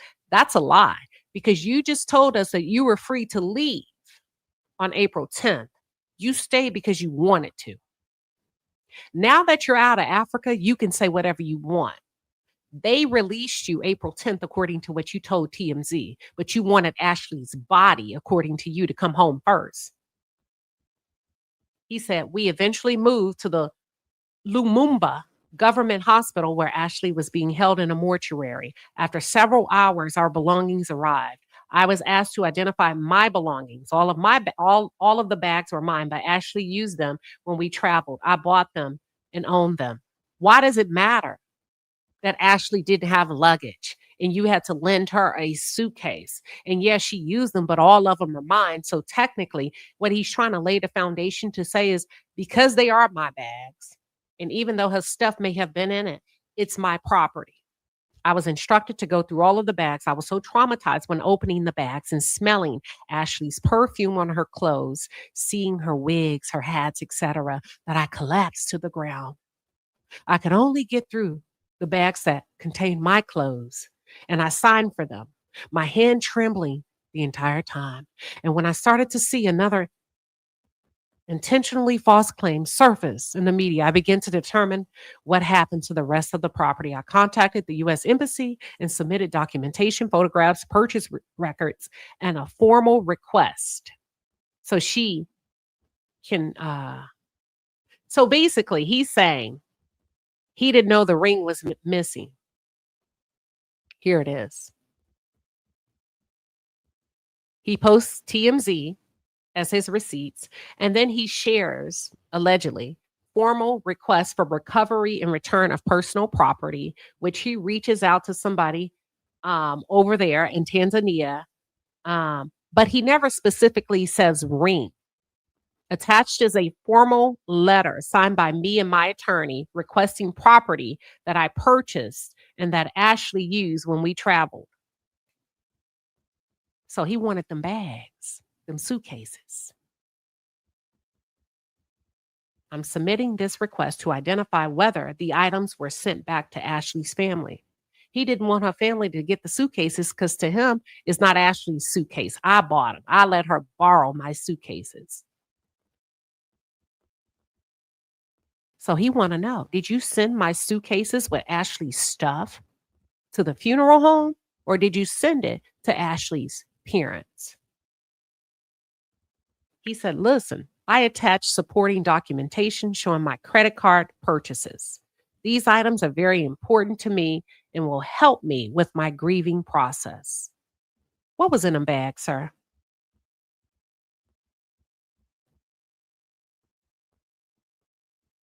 If Ashlee was making so much money, why would she need to borrow your suitcases? Ashlee lived with him. I don't think she had a home in Miami. She lived with him. And he fought for those suitcases. That's why I told y'all it didn't say ring. He said, that's my property that I allowed her to use while traveling. Does that sound like a doting, loving potential husband? A doting, loving fiance who wants his damn bags back? So then the people responded. I'm not going to read greetings. We have received your message, and we followed up with the funeral home regarding the status of the shipment. The funeral home confirmed that they received the personal belongings from the police and they shipped them to the legal next of kin shortly after the remains were repatriated. Please note, the funeral home did not receive an inventory list from the police, and they did not open the bags to conduct an independent inventory. These are the photos that the funeral home has attached, and it appears to show the items that you are inquiring about. The 2 items marked with the green dot were returned to you. The remaining items were included in the shipment to the family. Good, because you were not her husband. She said, we met with Marcy today at 4:30 p.m. to discuss your case. Unfortunately, we have no new updates from the Tanzanian authorities regarding the return of your passport. We are continuing to engage with them and pressuring for its immediate release. Now, either you were free to go or you were not, because you told TMZ you could have left on April 10th. But in this email exchange, the lady said, listen, they holding your passport. So either you're not comprehending or you're outright lying to us.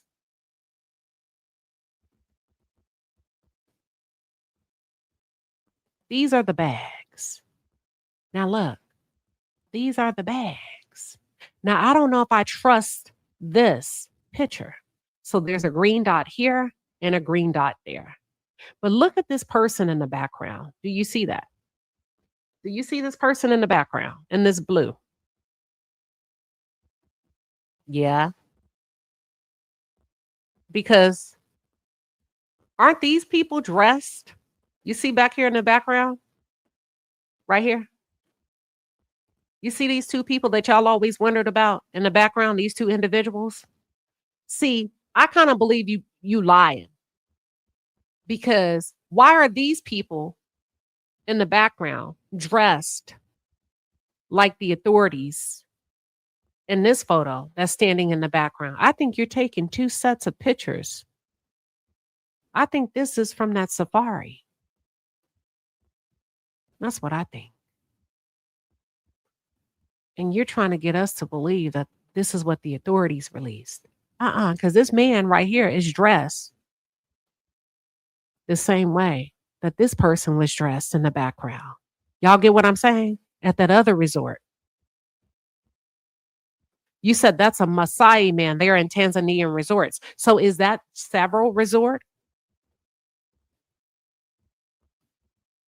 Why would those people have their bags? Why would those people have their bags and not the police? Let me ask you something. Would this be considered a police official dressed like this? I could be wrong.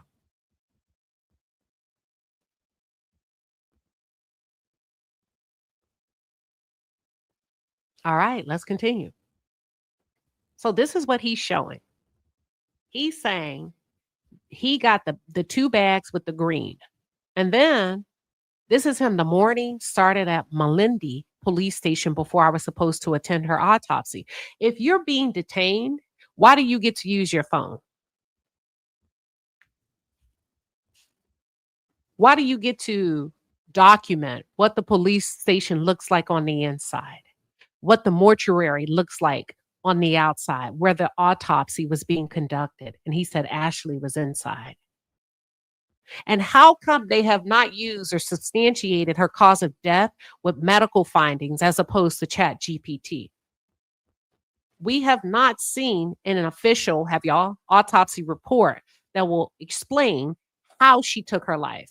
Was there any ligature marks around her necks? Was there a collapse of her windpipe? Like, how come we're not seeing that outside of just the chief of police saying, well, child, she looked at Chat GPT, and as a result, we can confirm she took her life. You're free to go, Joe. Chat GPT did it. Now, hours later, see, I told you he's lying. He's saying, y'all better follow me. Now he's saying this is when their belongings arrived, right? But who is this? Who is this? I believe this was at several when you checked in. I don't think this is officials because who is this? Who is this?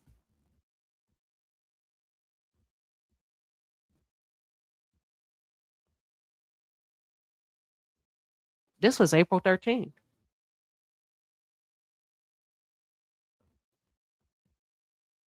In Zanzibar, Tanzania. But if you notice, he didn't have no metadata. He got metadata for everything else. He didn't tell us where this was. You see, he didn't pull the metadata for where this was.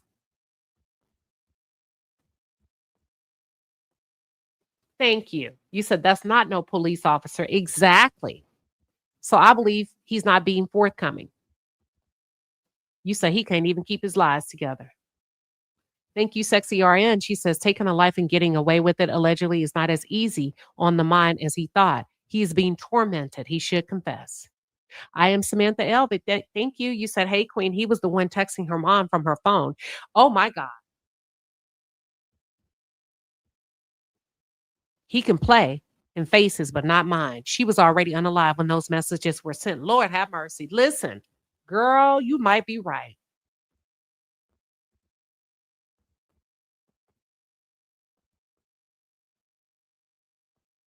Lord have mercy.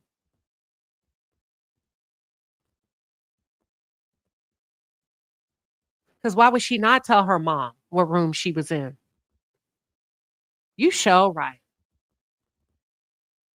Why would she not tell her mom what room she's in? if her mom's asking? Why would her mom have to say, what room is my daughter in? She's texting me. She's reaching out to me to say that y'all have been separated. And she asked, oh my God, Samantha, hold on.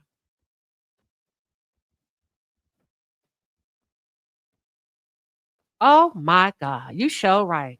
Did you take your things or is it still in her room? Because remember, I said it looks like he's texting too. He's texting Ashlee. He's texting the mom, right?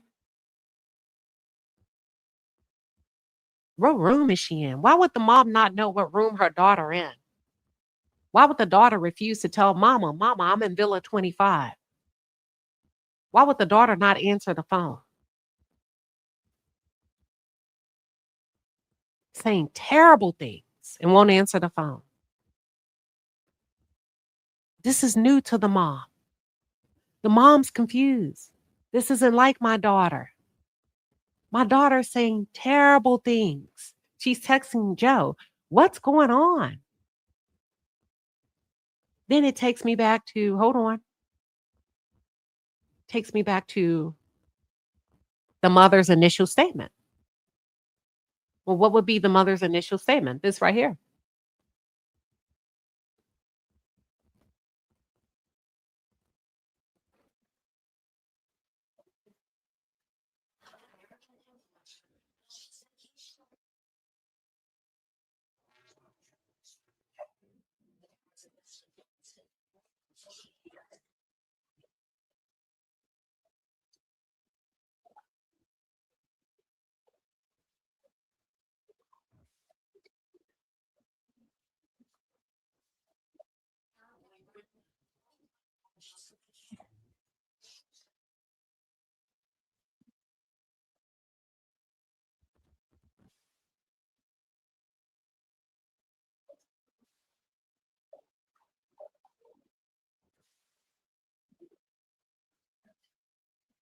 Uh-oh. Hold on. Hold on. So y'all are saying you can't see it. Give me 1 second. Give me 1 second. Sorry about that. We can't hear it. Okay, hold on. Here we go. Can you see it now? The romantic.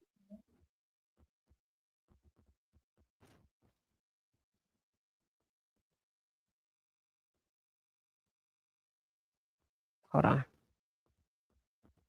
Can you hear it now? This morning, the growing mystery surrounding the death of an American influencer while she was vacationing in Tanzania with her fiance. We just want the truth. We just want to know what happened. The parents of Ashlee Robinson, known on social media as Ashlee Janae, speaking with ABC Philadelphia station WPVI after learning their daughter died at a luxury resort in Zanzibar. It happened just days after celebrating her 31st birthday and getting engaged to her boyfriend, 45-year-old Joseph McCann. She was happy. This is what she wanted. She was starting the next chapter of her life. Robinson sharing the moment McCann popped the question with her more than 100,000 followers. She FaceTimed me, showed me her ring. She's like, Papa, I'm happy. But according to Zanzibar authorities, after hotel guests at the Zuri Hotel reported a romantic conflict between the couple on the night of April 8th, hotel management moved McCann to a separate room about a 10-minute walk away. Well, a few hours later, authorities say Robinson was found unresponsive in her room by hotel. So that's a lie. So if you peep the story, the government, the Tanzanian officials and Joe got their story together. The news said that evening, Ashlee and Joe had a fight. That evening of April 8th. We know that can't be true because of Joe's text messages that he submitted to TMZ. This is according to Joe right here. Let me go ahead and get it. Hold on. It started at 6 in the morning. According to Joe, right? April 8th, 6:02 a.m. in the morning. Supposedly, he went back to the room to get the ring out the safe because he said, because you entered the wrong code 5 times, the safe locks for 10 minutes. Now, at this point, y'all, It just hit me. This man is talking to himself because we don't see her respond to any of this. For all we know, she could have been dead because she's not saying anything back. Then at 6:28, he says, "Where are you?" This is in the morning, but the news said at night. Watch this. And then that night, that afternoon, 4 p.m., he starts to lay down the alibi. Hey, do you have any extra rooms or villas? And I could be reading too much into it. And then later on, about 7:32 p.m., they say, yeah, we can get you that one for $5,600. Right? And then the mama, let's go all the way back, 12 hours earlier. Hey, y'all good? Did you take your stuff out the room? How come we can't see the text that Ashlee sent to her mama? He has access to the phone. How come we can't see those text messages? And you're only showing us what you want to show us. Did you take your stuff out the room or is it still in her room? He said, it's possible. Some of my stuff is in there. Then the mama don't even know what room Ashlee's in. Would not the real Ashlee have told her mom what room? So the mama said, well, what room is she in? He said, is she not responding to you? Y'all, wait a minute. Why would you ask me that? I'm just saying, what room? Is she not? You don't see the alibi? Is she not responding to you? She's texting me. The mama said, then he said, Villa 25. The mama said, well, she's texting terrible things and she won't answer the phone. So how come her mama can't hear her daughter's voice? I told y'all she never called her mom. Remember, we were arguing back and forth. Y'all said the mama said she called. No, she didn't. The news said that she called the mama. Right here, he's talking to the mama. The mama said her daughter wouldn't answer the phone. And then, according to him, Ashlee texts him, don't worry about the flight. Take care of your kids. I wish you the best of your life. Sorry I wasn't good enough for you. Goodbye forever. Don't let nobody carry my casket. No attempting this time. This man has set this up. This time. Goodbye, Joe. I'm going to put you out of your misery. Why would she put him out of his misery? Then he responds, 10:30, please call me. Leave me be. I keep calling you. Stop. Okay. Nobody ever heard from this girl again since 10 a.m. that morning. And now you trying to tell me that they heard a big commotion coming from the room at 8 o'clock that night? That sounds like a goddamn lie. That everybody got their story together. That sounds like a lie from the pits of hells when that butler said, oh, I saw her roaming around in the jungle. Oh, I'm finna bust this case wide open. Why? Because he's a lie. Let me show you what this damn resort looks like. Hold on.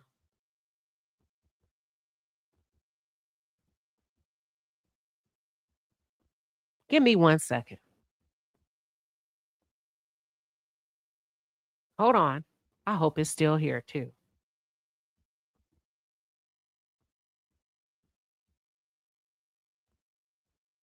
I hope it's still here. I hope he didn't take it down.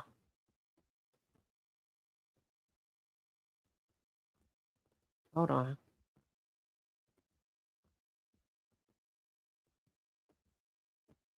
Y'all, this man's sick. I'm going to show y'all some stuff. Oh, I hope it's still here. This man had released text messages that could be doctored. Hold on. I think he took it down. Shit. Here it is. This is one. Oh, no, this ain't it. This is the one where he took this one. So you remember I said she called him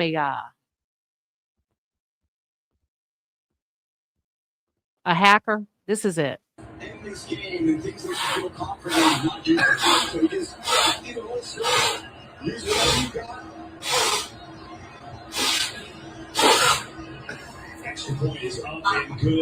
He said one time we went to my place in Cabo and she desperately wanted to watch the game, but the NFL blocks the games in Mexico. So, of course, I found a way for my girl to get what she wanted. See, on her page, she had this, but she said when your boyfriend is the best hacker in the world. I can't find hers. I can't find hers. Hers has disappeared from her page. She put when your boyfriend is the best hacker, something like that. Or when you got a hacker for a boyfriend. But what I'm trying to show y'all is what this resort looked like, if I can find it. So this is just him having these creepy photos of her that he's releasing.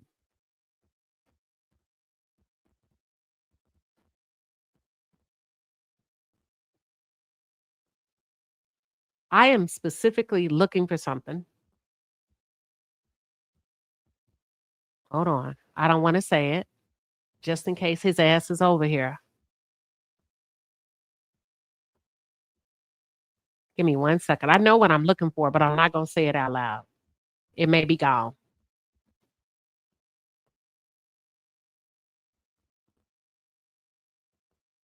Damn, I think he got rid of it. Damn. Give me 1 second. Let me see if I can find it. Give me a couple of seconds. Thank you for your patience, everybody. All right.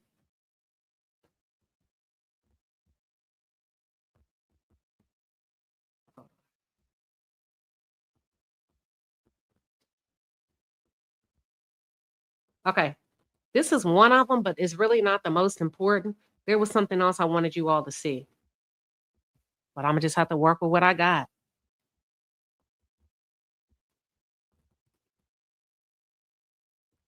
Damn. Hold on. Oh, this. Okay. Got it. All right. Let's go. Got it. All right. Remember the butler said he saw Ashlee. Y'all, this is what this room looked like.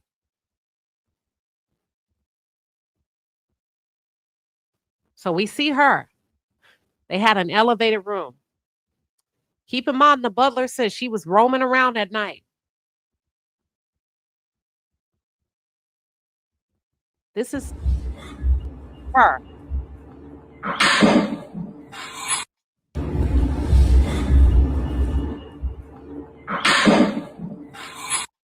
This is your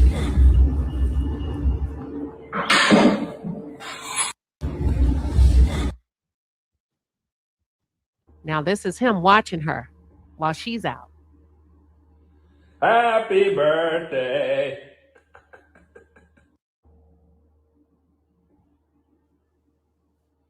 Happy birthday. Now, this is the tortured soul that he's talking about, that he continues to sleep with while on vacation. Then they get a monkey. Oh, Then he jacked us. He said, "You thought I would." Sounds like a normal. Oh, Then he jacked us. You can't even see your face.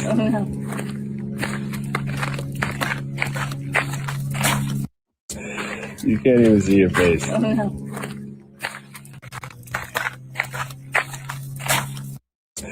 You can't even see your face. If you pay attention to the story he's creating, as if she was the leader in a relationship. He says Ash would always direct photos and videos of me because I rarely post it. This is them, the cabana with the monkey. That girl was not out there in the middle of the night. Black folks don't even play like that with no damn monkeys running around. You lying.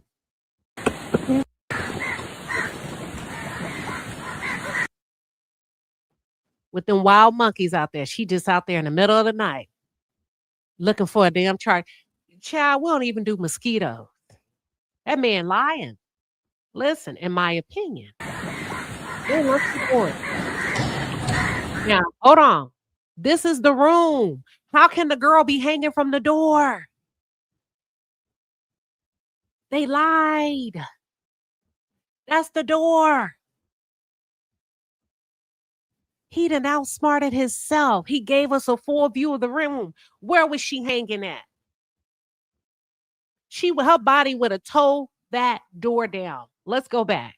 This is the room.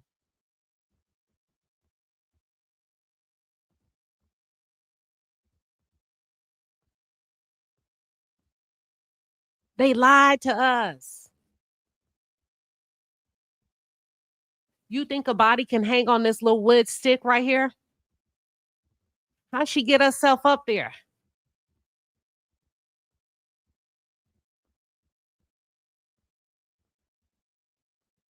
Oh, yeah. I knew the truth was going to come out. That's from the previous safari. Let me see. Hold on.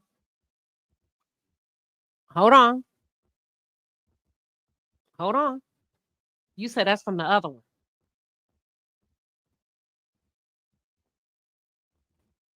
Hold on. Let's look very carefully.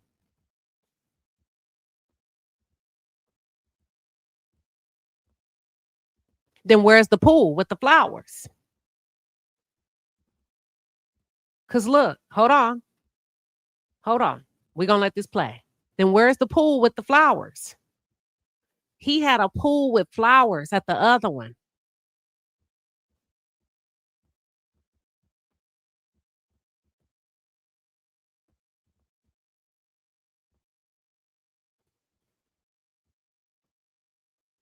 Okay, you say, look at the rope on her dressing gown. They lied and said she hung herself with. Let me look at that. Hold on. Let's start it all over. Let's go back. Hold on. Oh, Lordy. I'm going to let it play. You might be right. That's what he said. S. He put S. Okay. Look, hold on. According to him, he was in love with Ashlee, L-Y. But why did you have Ashlee, L-E-E, spelled out?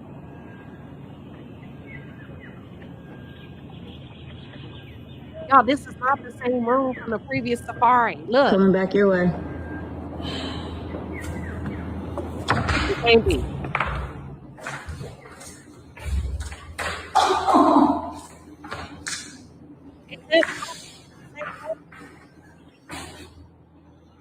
Okay, you might be right.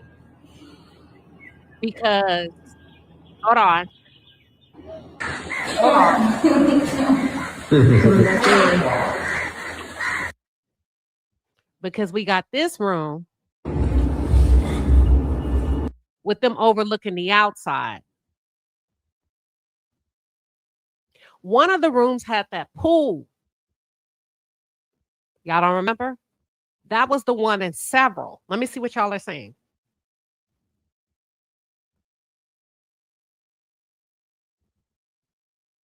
Okay, let's pull up the resort. Give me 1 second. You might be right. Hold on. Let's pull up the resort. Let me do this.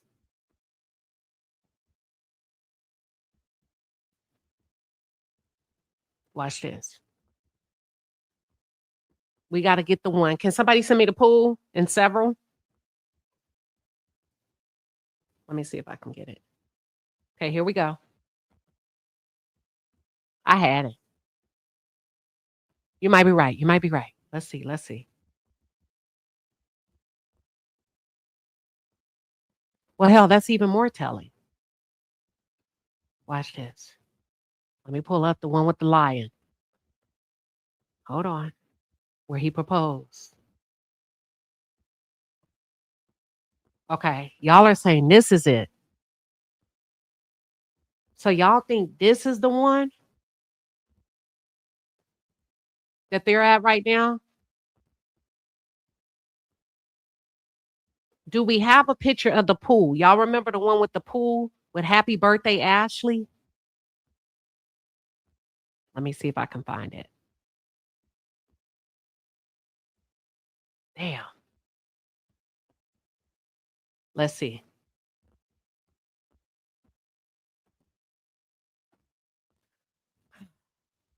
This don't look like the same room. I could be wrong. This does not look like the same room. If she's in a room here where she can feed the giraffe. Hold on. But if you go here, Does this look like where giraffes come? It could be. Let me see what y'all look saying. That's the first place. Hold on. Okay. I just want the pool. If somebody could show me the picture of the pool where he did the happy birthday. Okay. Thank you, Somali Queen. I got it. All right. Here we go. Let's take a look. Here we go. All right. Here's the one. These can't be the same. Okay. Happy birthday. Okay. Yes. Okay. It is the same one. Wait. She went out. You see the happy birthday? That don't look like Ashlee. That's not Ashlee. I need the one with Ashlee. Hold on. That's another girl. I don't think that's Ashlee. Nah, I need the one with Ashlee. Here we go.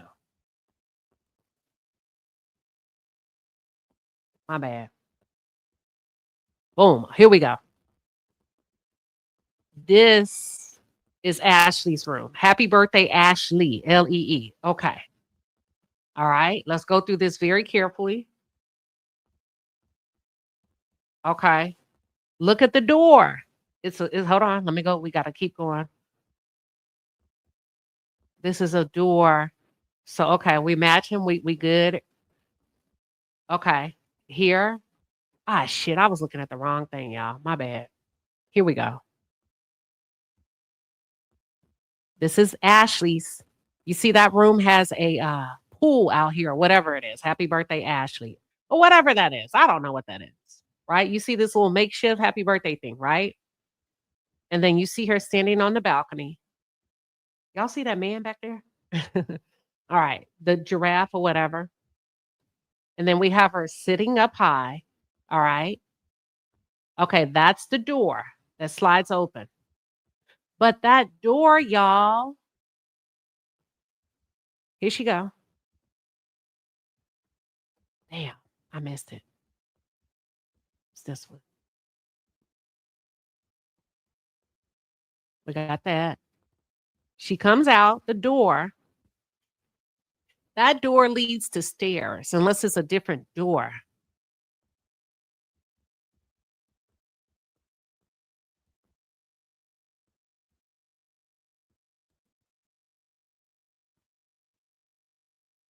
Mm-mm. Mm-mm. These are two separate rooms. You see, this one don't lead to stairs where you can walk down. Let's go to the next one.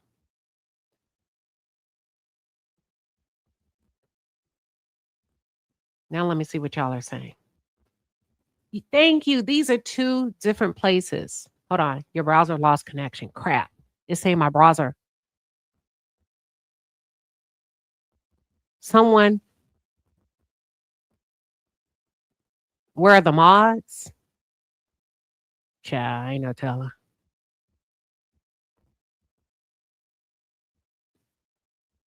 Okay, thank you, Somali. I don't know what's going on in the chat. Let me see. I get what y'all are saying. Thank you, Somali. You said the police commissioner said the robe was gray.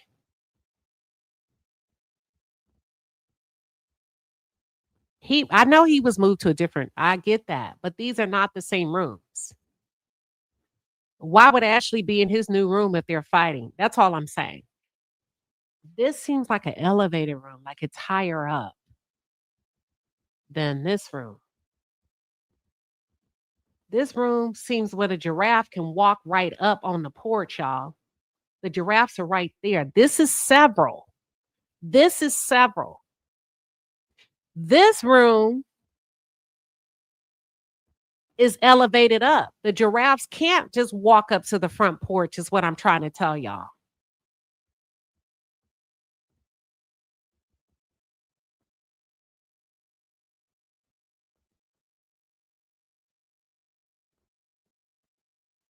Damn. Okay. Yes, thank you. One is down low. One room is down low. The other one is an elevated room. That's what I'm trying to tell y'all. One is several, and I believe this is Zanzibar. This is Zanzibar. That's what I believe. Because the several room is low to the ground so that the animals could have access and they can open up their door and walk right on out. This is where they say like 2 days at first. This is several. You get it? It's not high up. You can see the roof of the hut. This was low on the ground, a first floor room, and this is a pool. This room is obviously different. This room does not have a pool. This room is not low on the ground. And I believe this room is the resort. You remember? At Zuri Zanzibar. Because you can see the beach back there. Several doesn't have a beach. You can see the beach.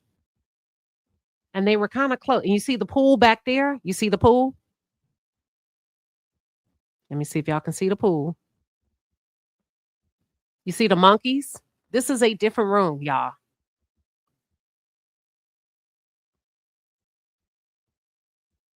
You see the pool? Watch. He finna show you to the left. Hold on.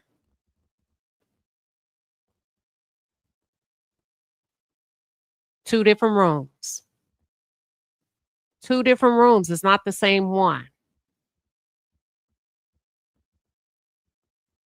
That's all I'm saying. They're out walking. This is Zanzibar.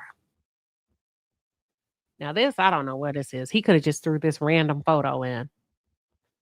See the monkeys?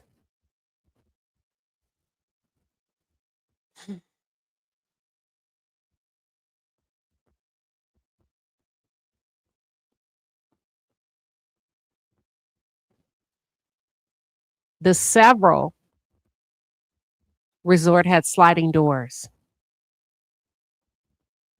The Zanzibar did not. This does not have sliding doors. Hold on.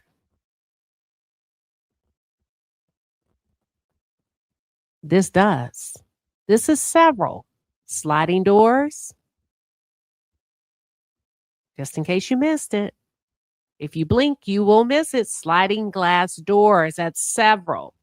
The first resort. This is the second resort.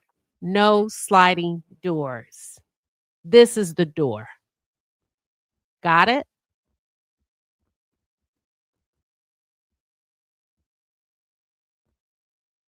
Thank you. I was trying to tell him. You said the queen, you were right. The balcony has different bars too. Look at it on X. We know it's two different ones. She wanted us to know. Now we know. Listen. Y'all, they're in it's two separate rooms. It's two separate nah, y'all. You said it could be for content. Y'all reaching. Listen, with all due respect, you don't get those kind of privileges unless you just don't. I don't know what y'all think the world of content creation is. The man said Ashlee didn't have her own suitcases.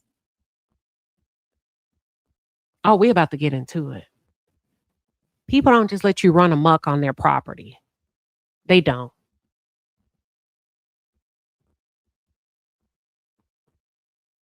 Child.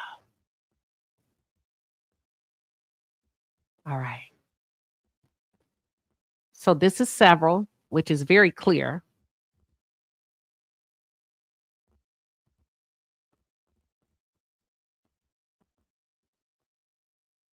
You see those two men back there? All right. Now, if we come here, this is what I believe to be their room at Zuri.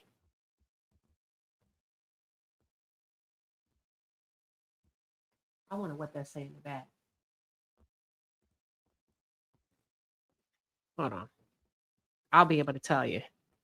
If somebody, I'm going to have to look at it and screenshot it and blow up what this bag say in the back. Happy birthday, Ashley. That's a little pool that they have access to. This is not several. You can't tell from the different villas. You see the beach? That's Zanzibar.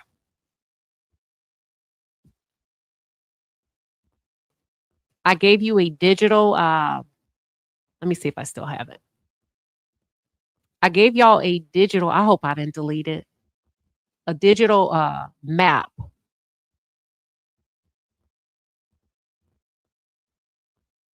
That's it. So this is what he has going on. So he's showing you that he checked in April 4th through the 6th in Kendwa. So is this, how many resorts did they stay at? Y'all might be right. Did they stay at 3 resorts or 2? Because this doesn't say several. This says Elawana, Kalindi, Zanzibar, 2 nights.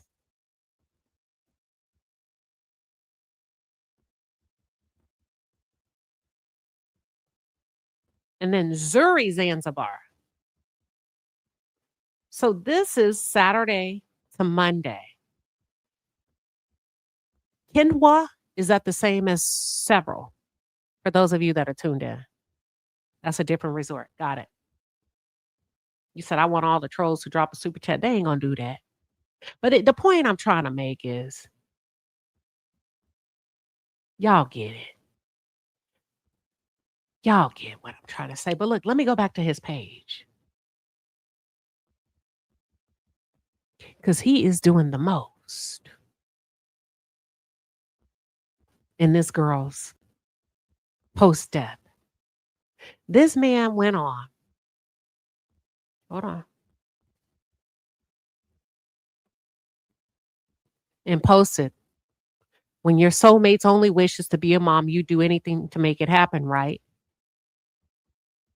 He's showing where somebody says, my boyfriend got a vasectomy reversal so we can have a kid. That must mean he really loves me, huh?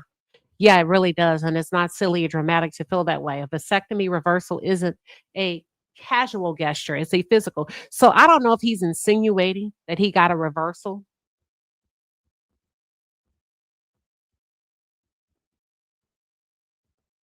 Or if he's showing that Ashley was on a site looking at reversals. But the point is, if you had a vasectomy, this man cold-hearted, listen, if you had a vasectomy, you was playing with that girl, having her think something was wrong with her that she couldn't get pregnant. He all over the place. Go to his page. He even posted that she came back and she went to the doctor and her doctor said she may not ever be able to have kids. When the whole time, sir, if you have a vasectomy, listen, I don't know what kind of game this man is playing, but I know he's playing. 7 days before he proposed to Ashlee Robinson, she said, so I need to test my ovulation at home again.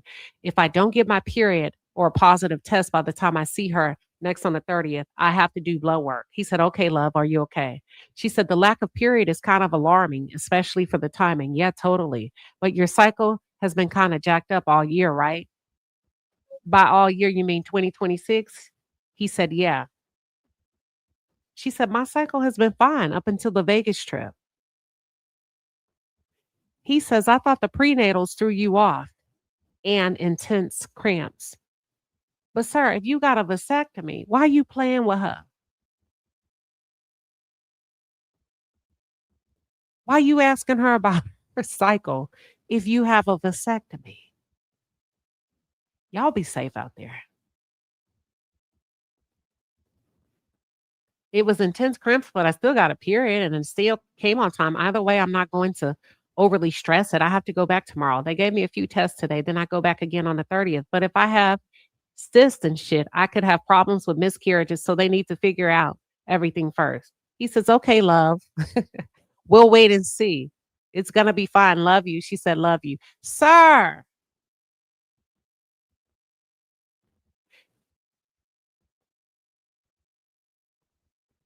He up in this girl's notes. It says, I'm stressed. I'm not ovulating. She's talking to somebody else.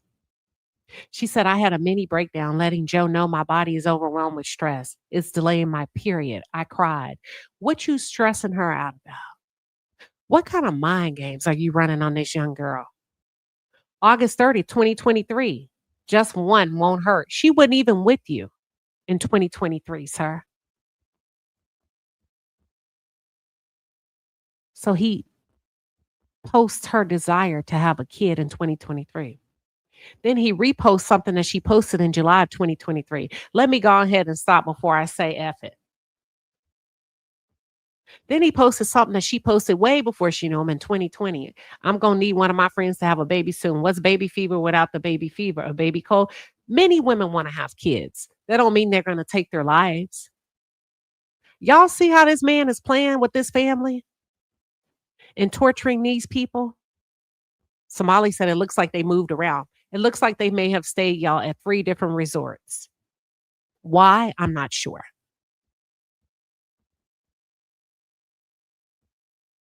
Thank you. He was trolling her bad, knowing damn well you got a vasectomy, allegedly.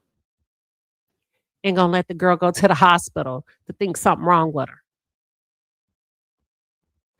Oh my God. You said that long ass screen is from a laptop. He logged into her accounts. Which one? Let me go back. Tell me when. This one? This one? Tell me which one. Bancorp. Which one?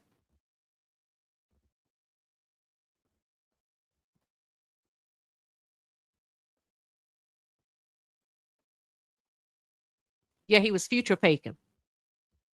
He had fun with her. He wasn't gonna marry that lady. The one with the long text about mini breakdown. Let's go. All right. Hold on.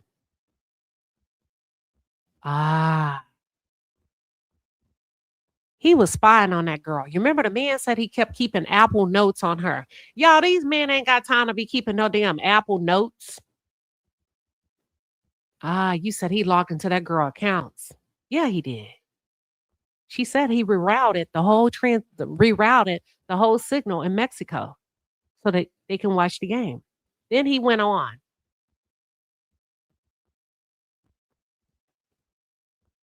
When you love somebody, you will do anything to save their life.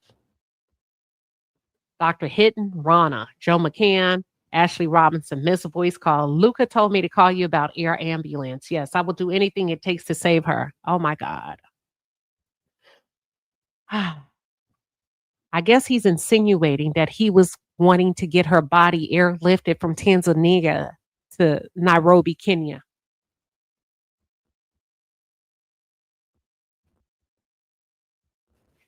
At 1:29, we got his ass. Look, we got his ass. Listen, look at this. Hold on. I could be wrong. Wait a minute. Here we go. Let's look at this. That morning, April 8th, 6:02 in the morning. He's claiming that they were at the beach early in the morning, but he's talking to himself. He's showing us text messages as if he's texting Ashlee, as you can see on the screen. I'm not making it up. Hey, you entered the code 5 times wrong. But we don't see her saying, I entered the code. This is him. Where are you? Where are you? Where are you? Right? Then it goes straight. Nothing else from Ashlee. Nothing else. No sign of Ashlee from 6 a.m. that morning. Watch this. Then he jumps around and shows us that 4 p.m. that day. Y'all, look at this. I don't know. 4 p.m. that day, he starts communicating with guest services about getting a different room. 4 p.m. all the way to 7-something p.m. Then he goes back to that morning talking to her mama at 10-something. She said, I can't get a hold of Ashlee. She's texting me saying terrible things, right? 10 a.m., 6 a.m., 10 a.m. Then supposedly Ashlee is going back and forth with him. But if you notice, he's not responding to Ashlee. Okay, here we go. to these. Don't let anybody carry my casket. Still 10 a.m., 10 a.m. Stop. Please leave me be. 10 a.m., 10 a.m. Then he shows us at 8:30, outgoing call, calling Ashlee on the 8th. Sir, okay, if that's true, why are you contacting the doctor at 4 p.m. about airlifting her body? Y'all don't see this? I know you lie. I know you lie. At 4 p.m., you start talking about airlifting her body, but then pretending to call her damn phone later that night at 8 something that night.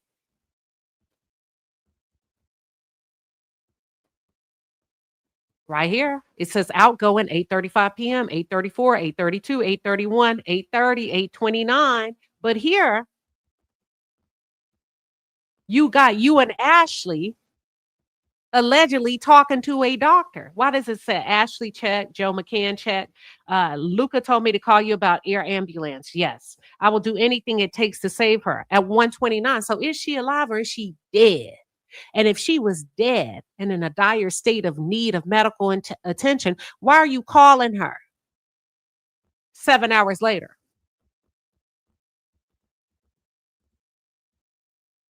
What am I missing?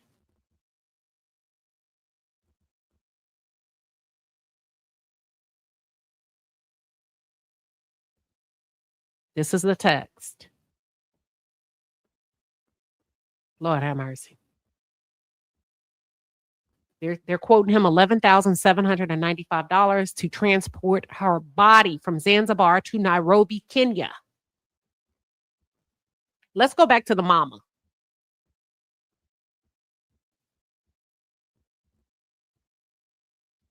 Give me 1 second. Let's go back to that mama.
So he knew that girl was dead on the 8th and called her mama on the 9th to say Ashlee did something to herself. The mama said when? He said about 12 or 11 hours prior. So when he tell you 12 or 11, go ahead and add a little extra.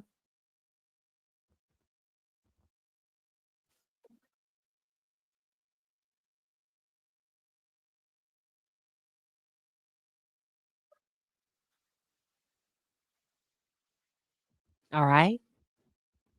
It says, according to the husband, he found she hanged herself on the door. Look at the screen. On April 8th. Later that night, April 8th, when she was admitted to that hospital. Remember, nobody heard from her since that morning on April 8th. He waited 12 hours. And according to the husband, he found her hanging herself on the door. This was after he reached out to guest services to get a separate room.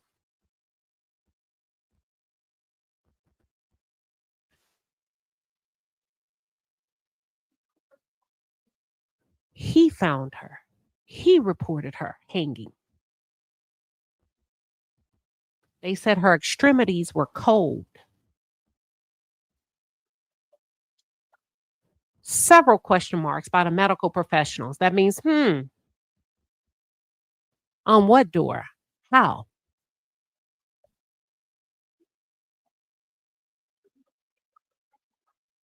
The dad said at some time, Joe went back to the room with security. That's a lie. That's the story they're telling the parents, because he said right here, I walked back to the villa, and after taking a shower, Ashlee started a fight with him, according to him, later on. He said he took the ring. He told her it was over. She started yelling, smashing lamps and glassware in the room. Somebody called security from Villa 24, said they're in here fighting. Check on Villa 25. Security came. Ashlee was real calm and said, hey, listen, I'm good. If I were truly in danger as a woman, I would tell you. Security said, can y'all separate? He said, yeah, I've already been talking to y'all about separating. His bags were packed. He left to go to the reception desk. He handed off his key, his words, to his villa and got his new key for Villa 65.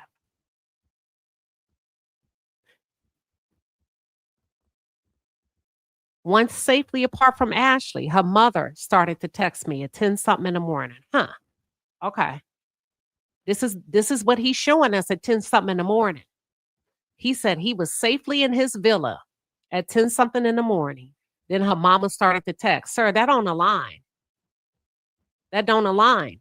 Because you was texting them folks at 4-something p.m., 5-something, 6-something, 7-something. You lying. Watch this. I then headed down with Zuri to my new villa. Ashlee started sending me disturbing texts at 10-something in the morning. I tried to calm her down. I begged and pleaded with her. I never heard from her. Stop at 10:30 a.m. I tried calling her that night. I also called her room, Villa 25.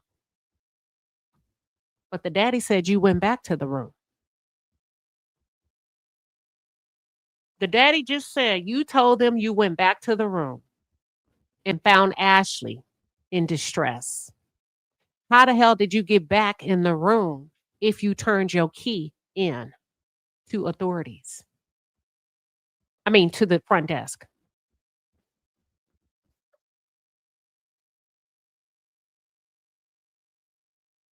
Did you hear that?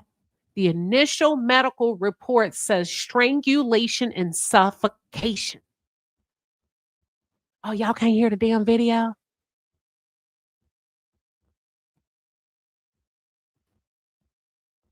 Damn.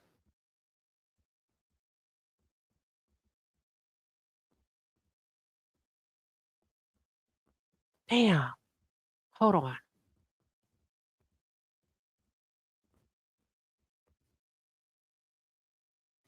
Let's try one more time. Let me know if you can hear.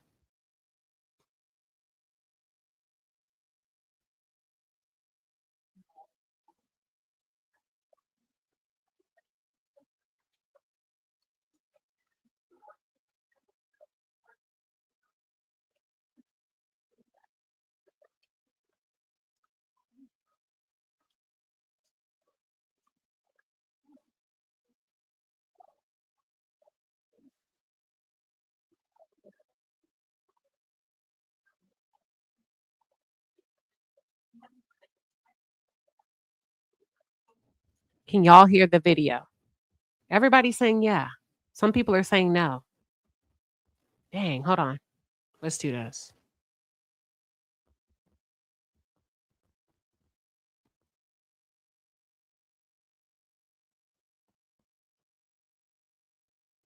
All right.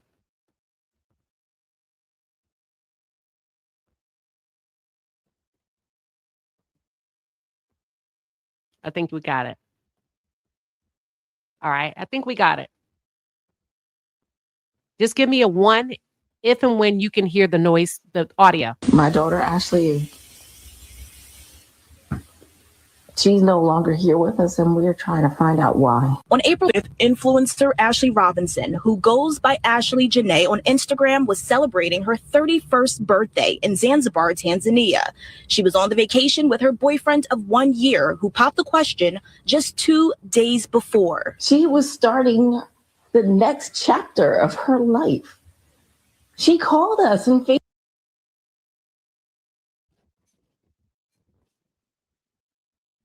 Not can you hear me? Can you hear the video? Everybody's saying yeah. Thank you, Natty. Natty said you got him. So everybody can hear the video. I just need a yes for video. Okay, thank you. Thank you. All right. FaceTimed us to share with us her travel. Ashlee's mother says she never would have expected that less than a week later, her daughter would be dead. On April 8th, she says Ashlee called saying she and her fiance got into an argument and were moved to separate rooms. The next day, she received another call, this time from her fiance. April 8th. Last time she heard from her daughter. He told me that Ashlee did something to herself and that she was being taken to the hospital. I said, what happened when? And he told me it had been 11 hours prior. He called that lady April 9th to make sure enough time had passed that that girl was gone. He called her April 9th. I don't know what time. I had broke it down a while back. He said, oh, about 12 hours ago. If he said 12 hours ago, I'm going to put 4 or 5 hours on it, probably 16, 17 hours. But she going to be fine. Now, we know, according to the medical reports on April 9th, she was already dead. Later, the luxury resort the couple was staying at called saying that Ashlee passed away. According to the hospital's medical report, Ashlee had an unidentified mark around her neck. They wrote, according to her husband, he found she hung herself on the door. Told you. He says she was hanging on the door.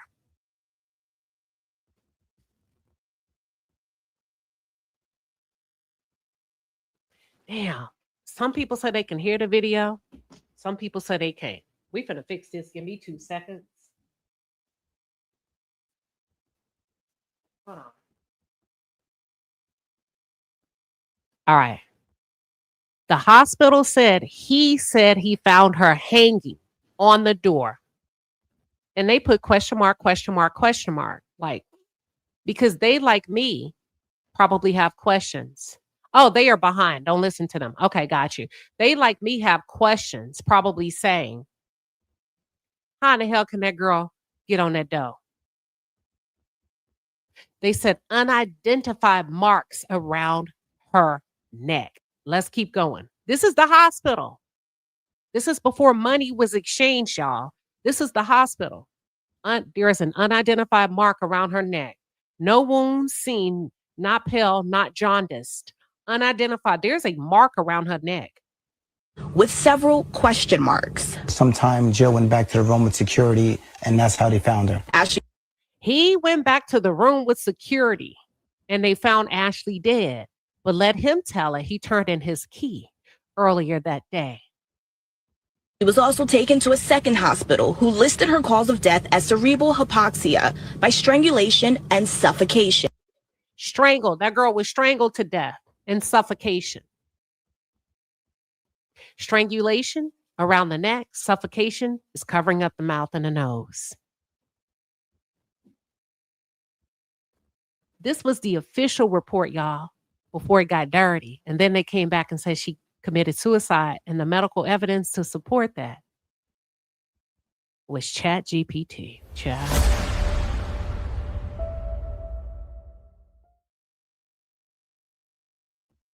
They ain't showed us nothing. The black commander brought his ass out and said, ChatGPT messages show she was looking up stuff. So we classified her death as a suicide based on what we saw she was looking up. She's never done anything that would ever lead me to believe that she would do something to harm herself. And the family says next they are considering going to Zanzibar themselves to try to get as many answers as possible. Now, we also tried to directly contact Ashlee's fiance, the resort, and the embassy, but we did not hear back. I'm live in the Satellite Center. Cheyenne Karan, Channel 6, Action News. Back to you. Yeah, heartbreak. All right. Now let's go back into this. The receipts right here. Police in the northern Unjuga region, Zanzibar, have reported that social media Ashlee, known as Ashlee Janae, a U.S. citizen, died in the hospital after being rushed there. She was found in her hotel room, different version, by a hotel staff member in a hanging position. In an interview, the police commander said Ashlee was found hanging in her room on April 8th. You notice he never gave us a time. She was rescued while in critical condition and taken to the hospital where she passed away April 9th while receiving treatment. Hold on. Commander stated that Ashlee's body is still at the hospital and investigations are ongoing to determine the cause of death. Initial reports indicate that a hotel worker discovered her while cleaning, raised an alarm, and she was then taken to the hospital. It's about 2 days now. In Nungui, she was found hanging by hotel staff who raised the alarm. They lying. The daddy said Joe told them he found her. The hospital said Joe told them he found her hanging. The butler said she was out in the middle of the night looking for a cell phone charger.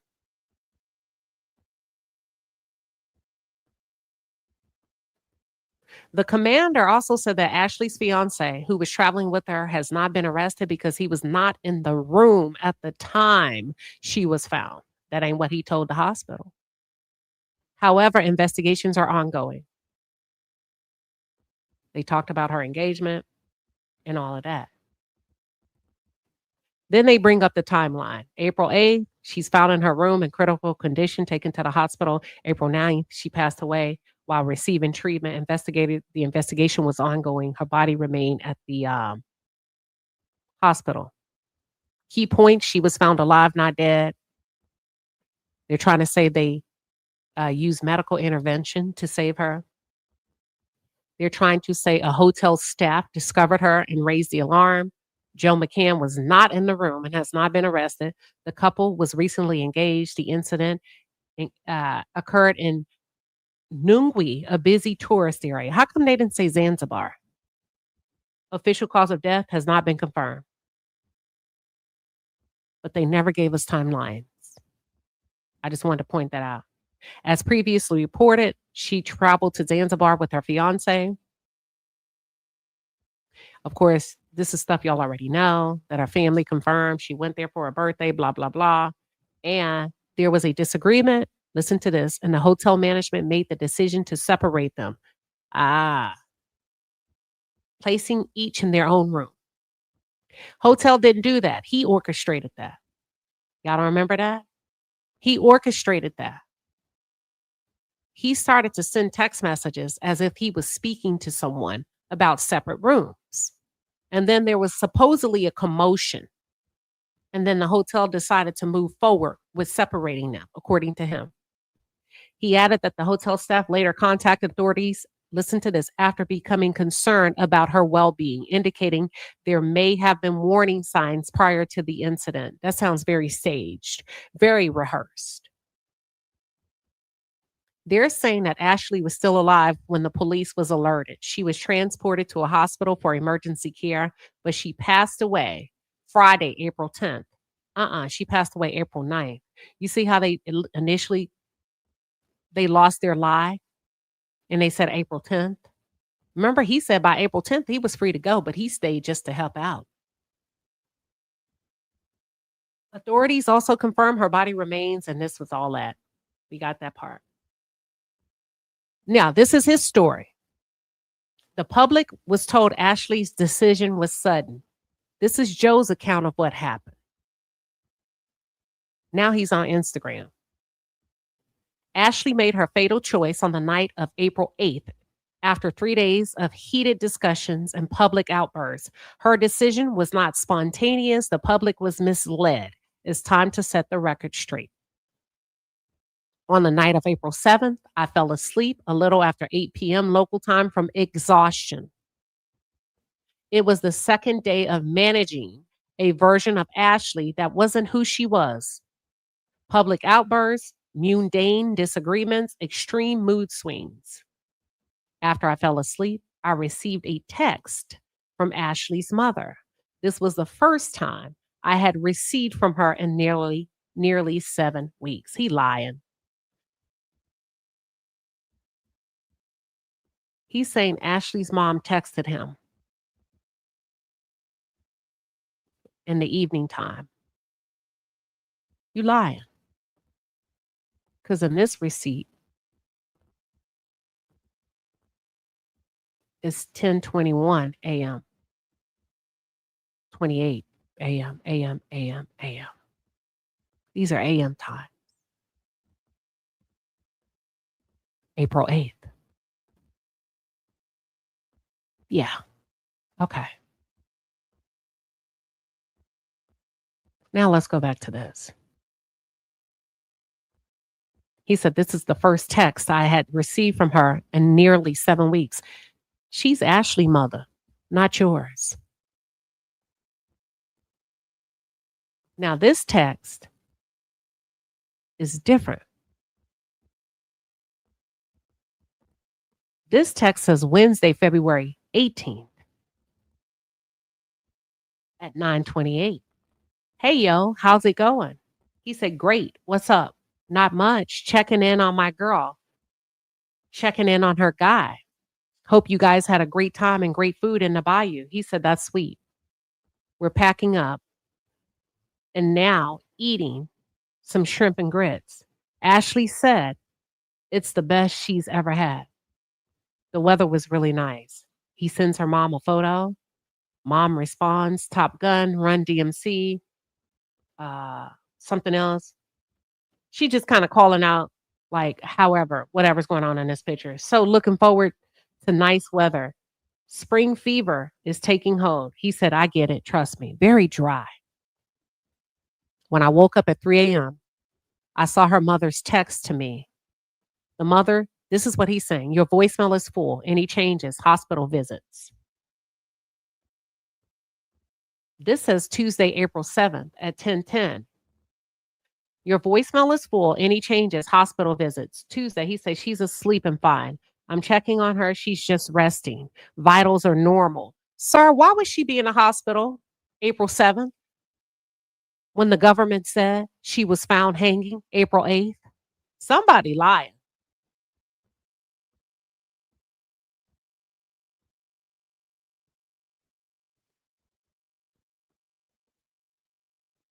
The mama said, thank you. Are you checking her vitals? He says, as best as I can. Her breathing and pulse. I'm truly sorry. This has to be terrifying for you, but please know I am doing what I can to care for her. Her pulse is fine. Her breathing is fine. She may have embellished the truth on how many doses of my medication she took, but I'm operating as if she has been honest. The mama said, I hope she did embellish. So now, April 7th, he starts fucking with the mom to say Ashlee possibly overdosed on his pills. Her behavior is similar to what I experienced when we were on our snowboard trip a few weeks ago. Something minor between us set her off and got her to a point of her sharing things with me I was unaware of as her prior suicide attempts when she was a teenager. Girl, that man laid this out. You see how he played that family?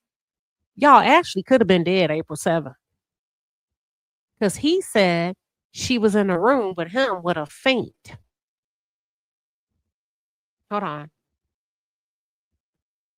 Oh, never mind. He said she's asleep. Her vitals are fine.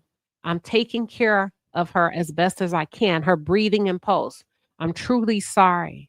This man was trying to kill that girl from April 7th.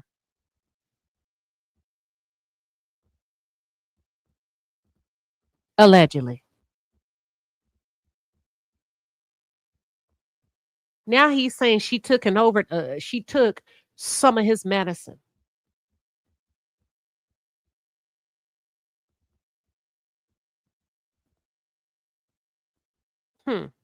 He said Ashlee had contacted her mother and told her that she took a large dose of my medication.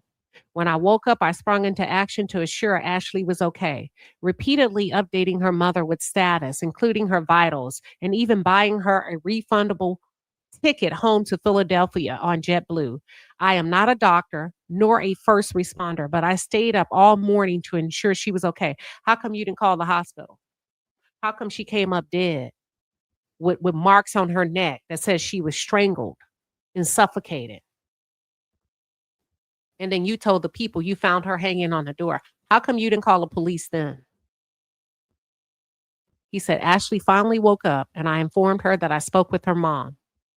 You see how he's on her phone or on his phone going back and forth with the mom, and everybody has to depend on him? He controls who gets communicated with and to. She finally woke and I informed her I spoke with her mama and bought a refundable ticket to Philadelphia as an option to head home to see her family. Ashlee became livid, claiming I was trying to get rid of her. You were, but not in a way that you want us to believe, by sending her home. I explained I was only trying to help her as well as what her mother was requesting, and that she didn't have to go, nor was I getting rid of her. I was simply trying to help. Now he's fucking with her.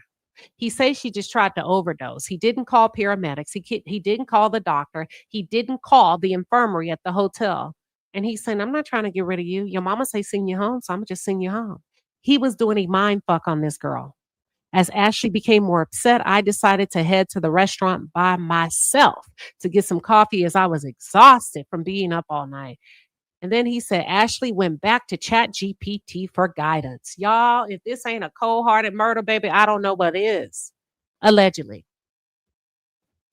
So somebody just overdosed or tried to take their own life on your medicine. You so sick and tired of them, you go to the restaurant to eat and get some coffee. You didn't notify hotel staff. You didn't alert the local authorities. But the next day she came up dead. Ashlee had contacted her mother and told her that she took a large dose of my medication. When I woke up, I sprang into action. He wanted that girl dead. Repeatedly updating her mother with her status, including her vitals, and even buying her a refundable ticket home. I am not a doctor. I'm not a first responder, but I stayed up all morning to ensure she was okay. How we know you didn't give her the pills or force her? Watch this. He keep trying to tell the mom, your daughter is taking her life, or your daughter is trying to take her life. The mom ain't buying it. The mom is curving all aspects of that. The mom is trying to just get her home safe. The mama know he's dangerous at this point. Because listen, he said, I'm taking this very seriously, as I didn't know she had this behavioral pattern. The mom said, I just need you guys to get through the next couple of days and get back to the States. And then we need to discuss a visit, possibly an extended one for her and one for you as well. Huh? The mama knew something wasn't right, but she could not. When you think about your child is in danger, you're going to say whatever you need to say to get them. Let me just say, okay, you say, why can't the mom text Ashlee directly? I'm going to be honest with you. In my opinion, Ashlee could have been gone by the 7th. Or he was pretending to be Ashlee. Ashlee was subdued from the 7th to the 8th. I don't know if he tried to overdose her, allegedly. I don't know, with pills, and that didn't work. And he was just like, screw it. Because the hospital said strangulation, suffocation.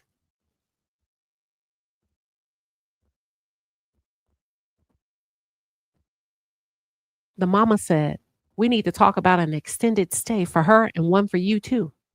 He says, I'm also not suggesting I'm a saint here.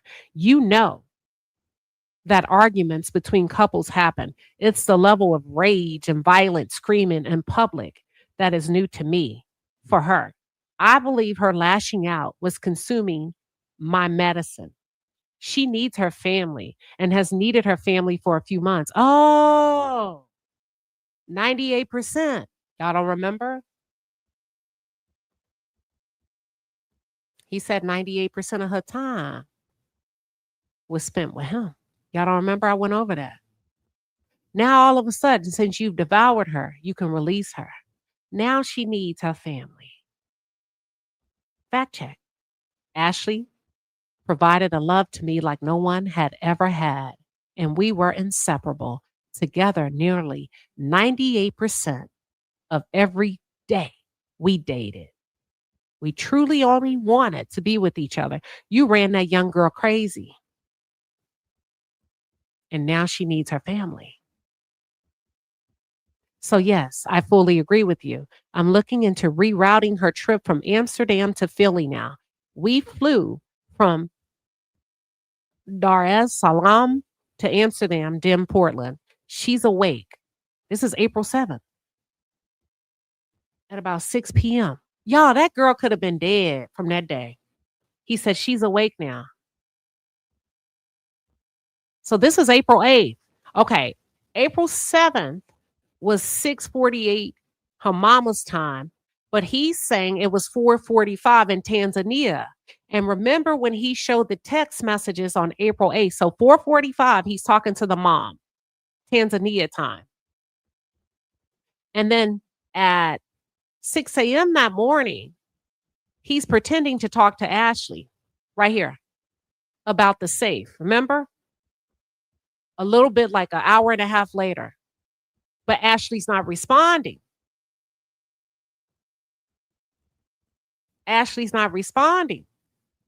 And then the mama starts saying, right here,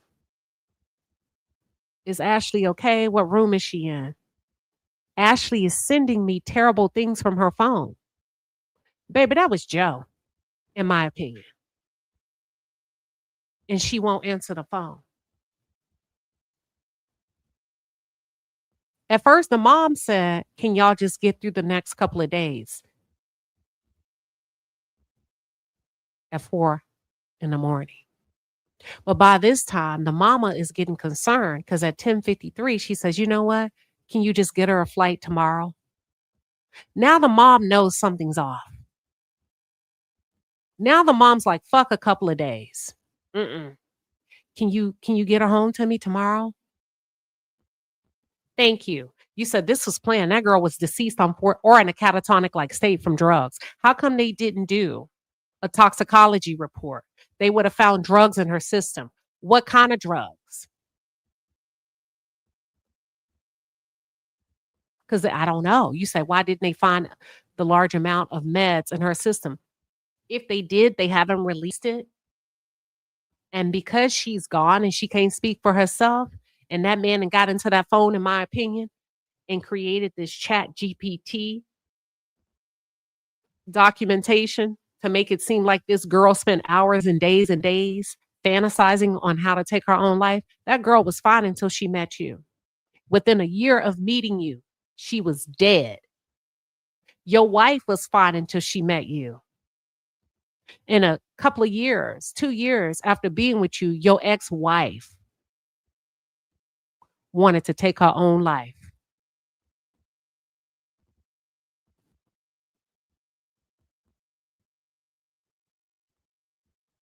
The mama said, does she seem okay? Yes, she's fine. So that means you're not letting or allowing Ashlee to text if she is still alive. He tells the mama, I'm basically, I'm confident that she embellished the truth of what she took for dramatic effect, but her vitals are fine. She is resting in bed, but I saw her open her eyes, and move around a bit, so all is well. I will keep monitoring her and keep you posted. I'm on the phone with the travel agent now, trying to split our tickets so she can fly to Philadelphia. I cannot split her tickets, so I have to buy a new one from Amsterdam to Philadelphia. I'll send you that information when it's complete.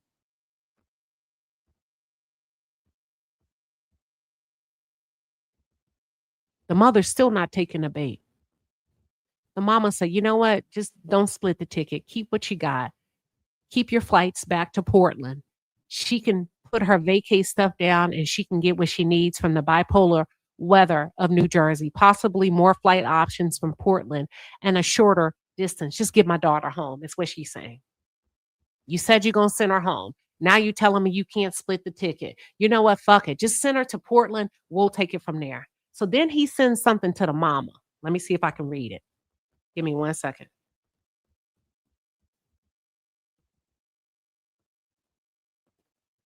Hold on. It says, thanks for book. Oh my God. Y'all, this man is in her account. It says, thanks for booking with JetBlue, Ashlee. As if Ashlee booked this flight. So it looks like, according to JetBlue, that Ashlee booked the flight. And it shows that the price tag is $3,948.75. I can refund this if need be.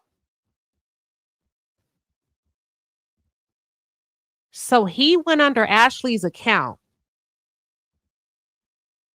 and booked Ashlee a flight with Ashlee's account somewhere. And then he said, well, I can refund this. And then April 7th, later on that night at 11:34 Eastern Standard Time, he says, Ashlee is up.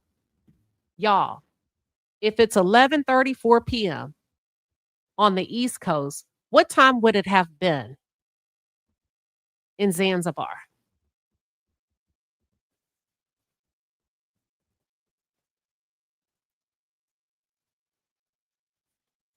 Hold on.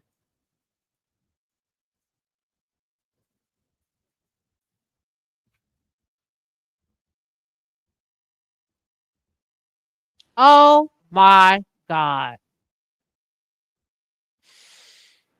Y'all, it would have been 6:34 a.m. in Zanzibar. Lord have mercy. Look. It would have been 6:34 a.m. in Zanzibar. Okay, now watch this. He playing with the mama, saying Ashlee's up now. That girl was dead.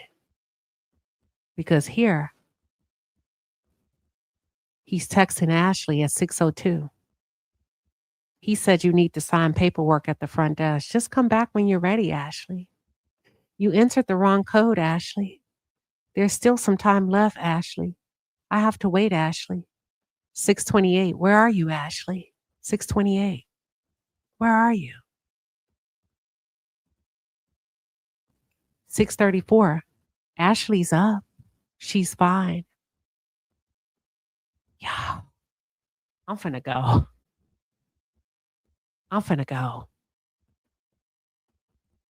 This is bananas. This is sick. Hold on.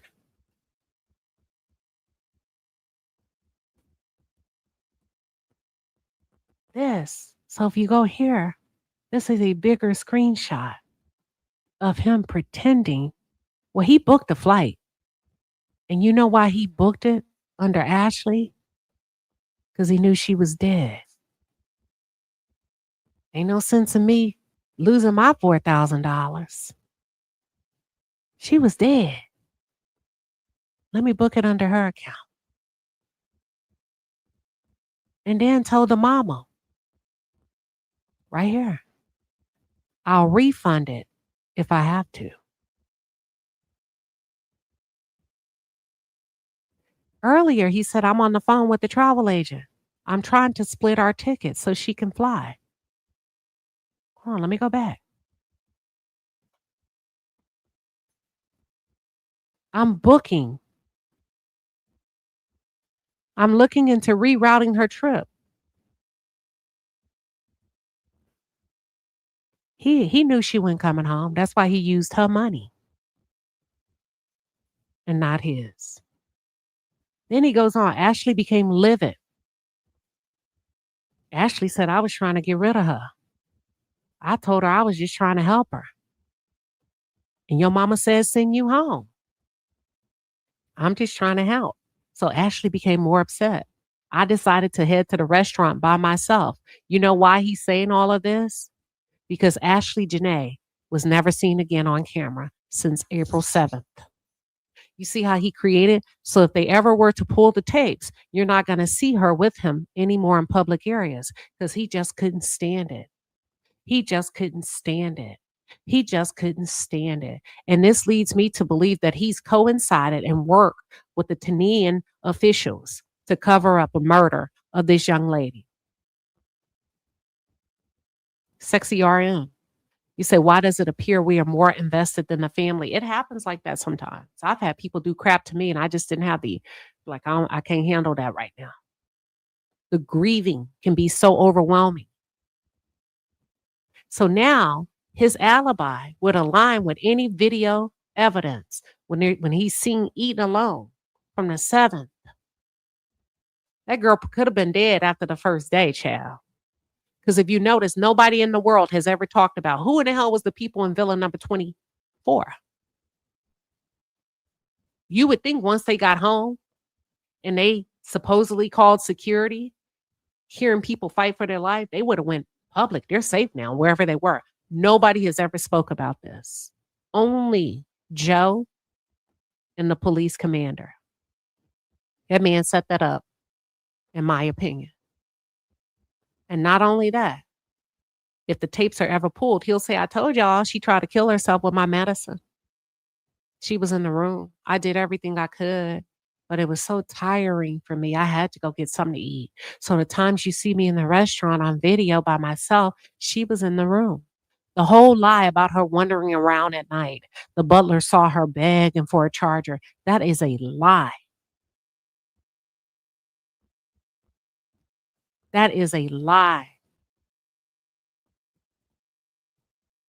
Let's see what else he told the mom. She went back to ChatGPT for guidance. That sounds cold-hearted. Now, supposedly, this is what, hold on. Supposedly, this is what Ashlee typed into chat. Give me one sec. This is what she typed into ChatGPT. Let me read it to you, what you're looking at on the screen. It says, me and Joe got into a heated argument last night. At about 8 a.m. this morning, he gathered his belongings. Well, I don't know who she's talking to. Let me not say ChatGPT. Me and Joe got into a heated argument last night. That was April 7th. About 8 a.m. this morning, he gathered his belongings and left for the day. His suitcase is here, so I know he didn't leave the resort. But it's 10:30 a.m. I have not seen or talked to him at all. No text, no nothing. Okay, let's go back to his account. According to him, he's talking to you at 6 a.m. Everything's fine. Y'all went to the beach. You wanted to take pictures at the beach. Who goes to the beach at 6 a.m.? So he's laying that alibi. 10 a.m., he starts talking to your mom. 10 something. The last time he talked to your mom was at 10:53 a.m. And then, according to him and the evidence he has, the last time he spoke to you was at 10:30 a.m. where you told him stop. Now, all of a sudden, he has this proof. I don't know where he got it from. And he wants us to believe that Ashlee never done anything that would ever lead me to believe that she would do something to harm herself. She's never done anything that would ever lead me to believe that she would do something to harm herself. She's never done anything that would ever lead me to believe that she would do something to harm herself. It's like a news clip was playing in the background. So this man, in my opinion, doctored up messages to make it seem like it was from Ashlee, where Ashlee's writing or appears to write this note that the last time I talked to Joe is 10:30 a.m. and I have not seen or talked to him at all. No text, no nothing. Thought for 8 seconds. This isn't a great sign. So he's allegedly, this is her chat GPT. This isn't a great sign behavior wise, but it's also not automatically a relationship crisis. It is a moment. And chat GPT is just talking to her. Let's separate what's actually happening versus what it feels like. What's happening? You had a heated argument. He left but didn't fully leave. Y'all, this is disgusting. This is disgusting. Because how would he be able to get into her chat GPT? How can we prove that it was actually her and not him? And then the mother could post it. If you or anyone you know is struggling with suicide, you are not alone. Call or text 988 for the suicide crisis line. It is free, confidential, and available 24 hours a day, 7 days a week in memory of Ashlee Robinson.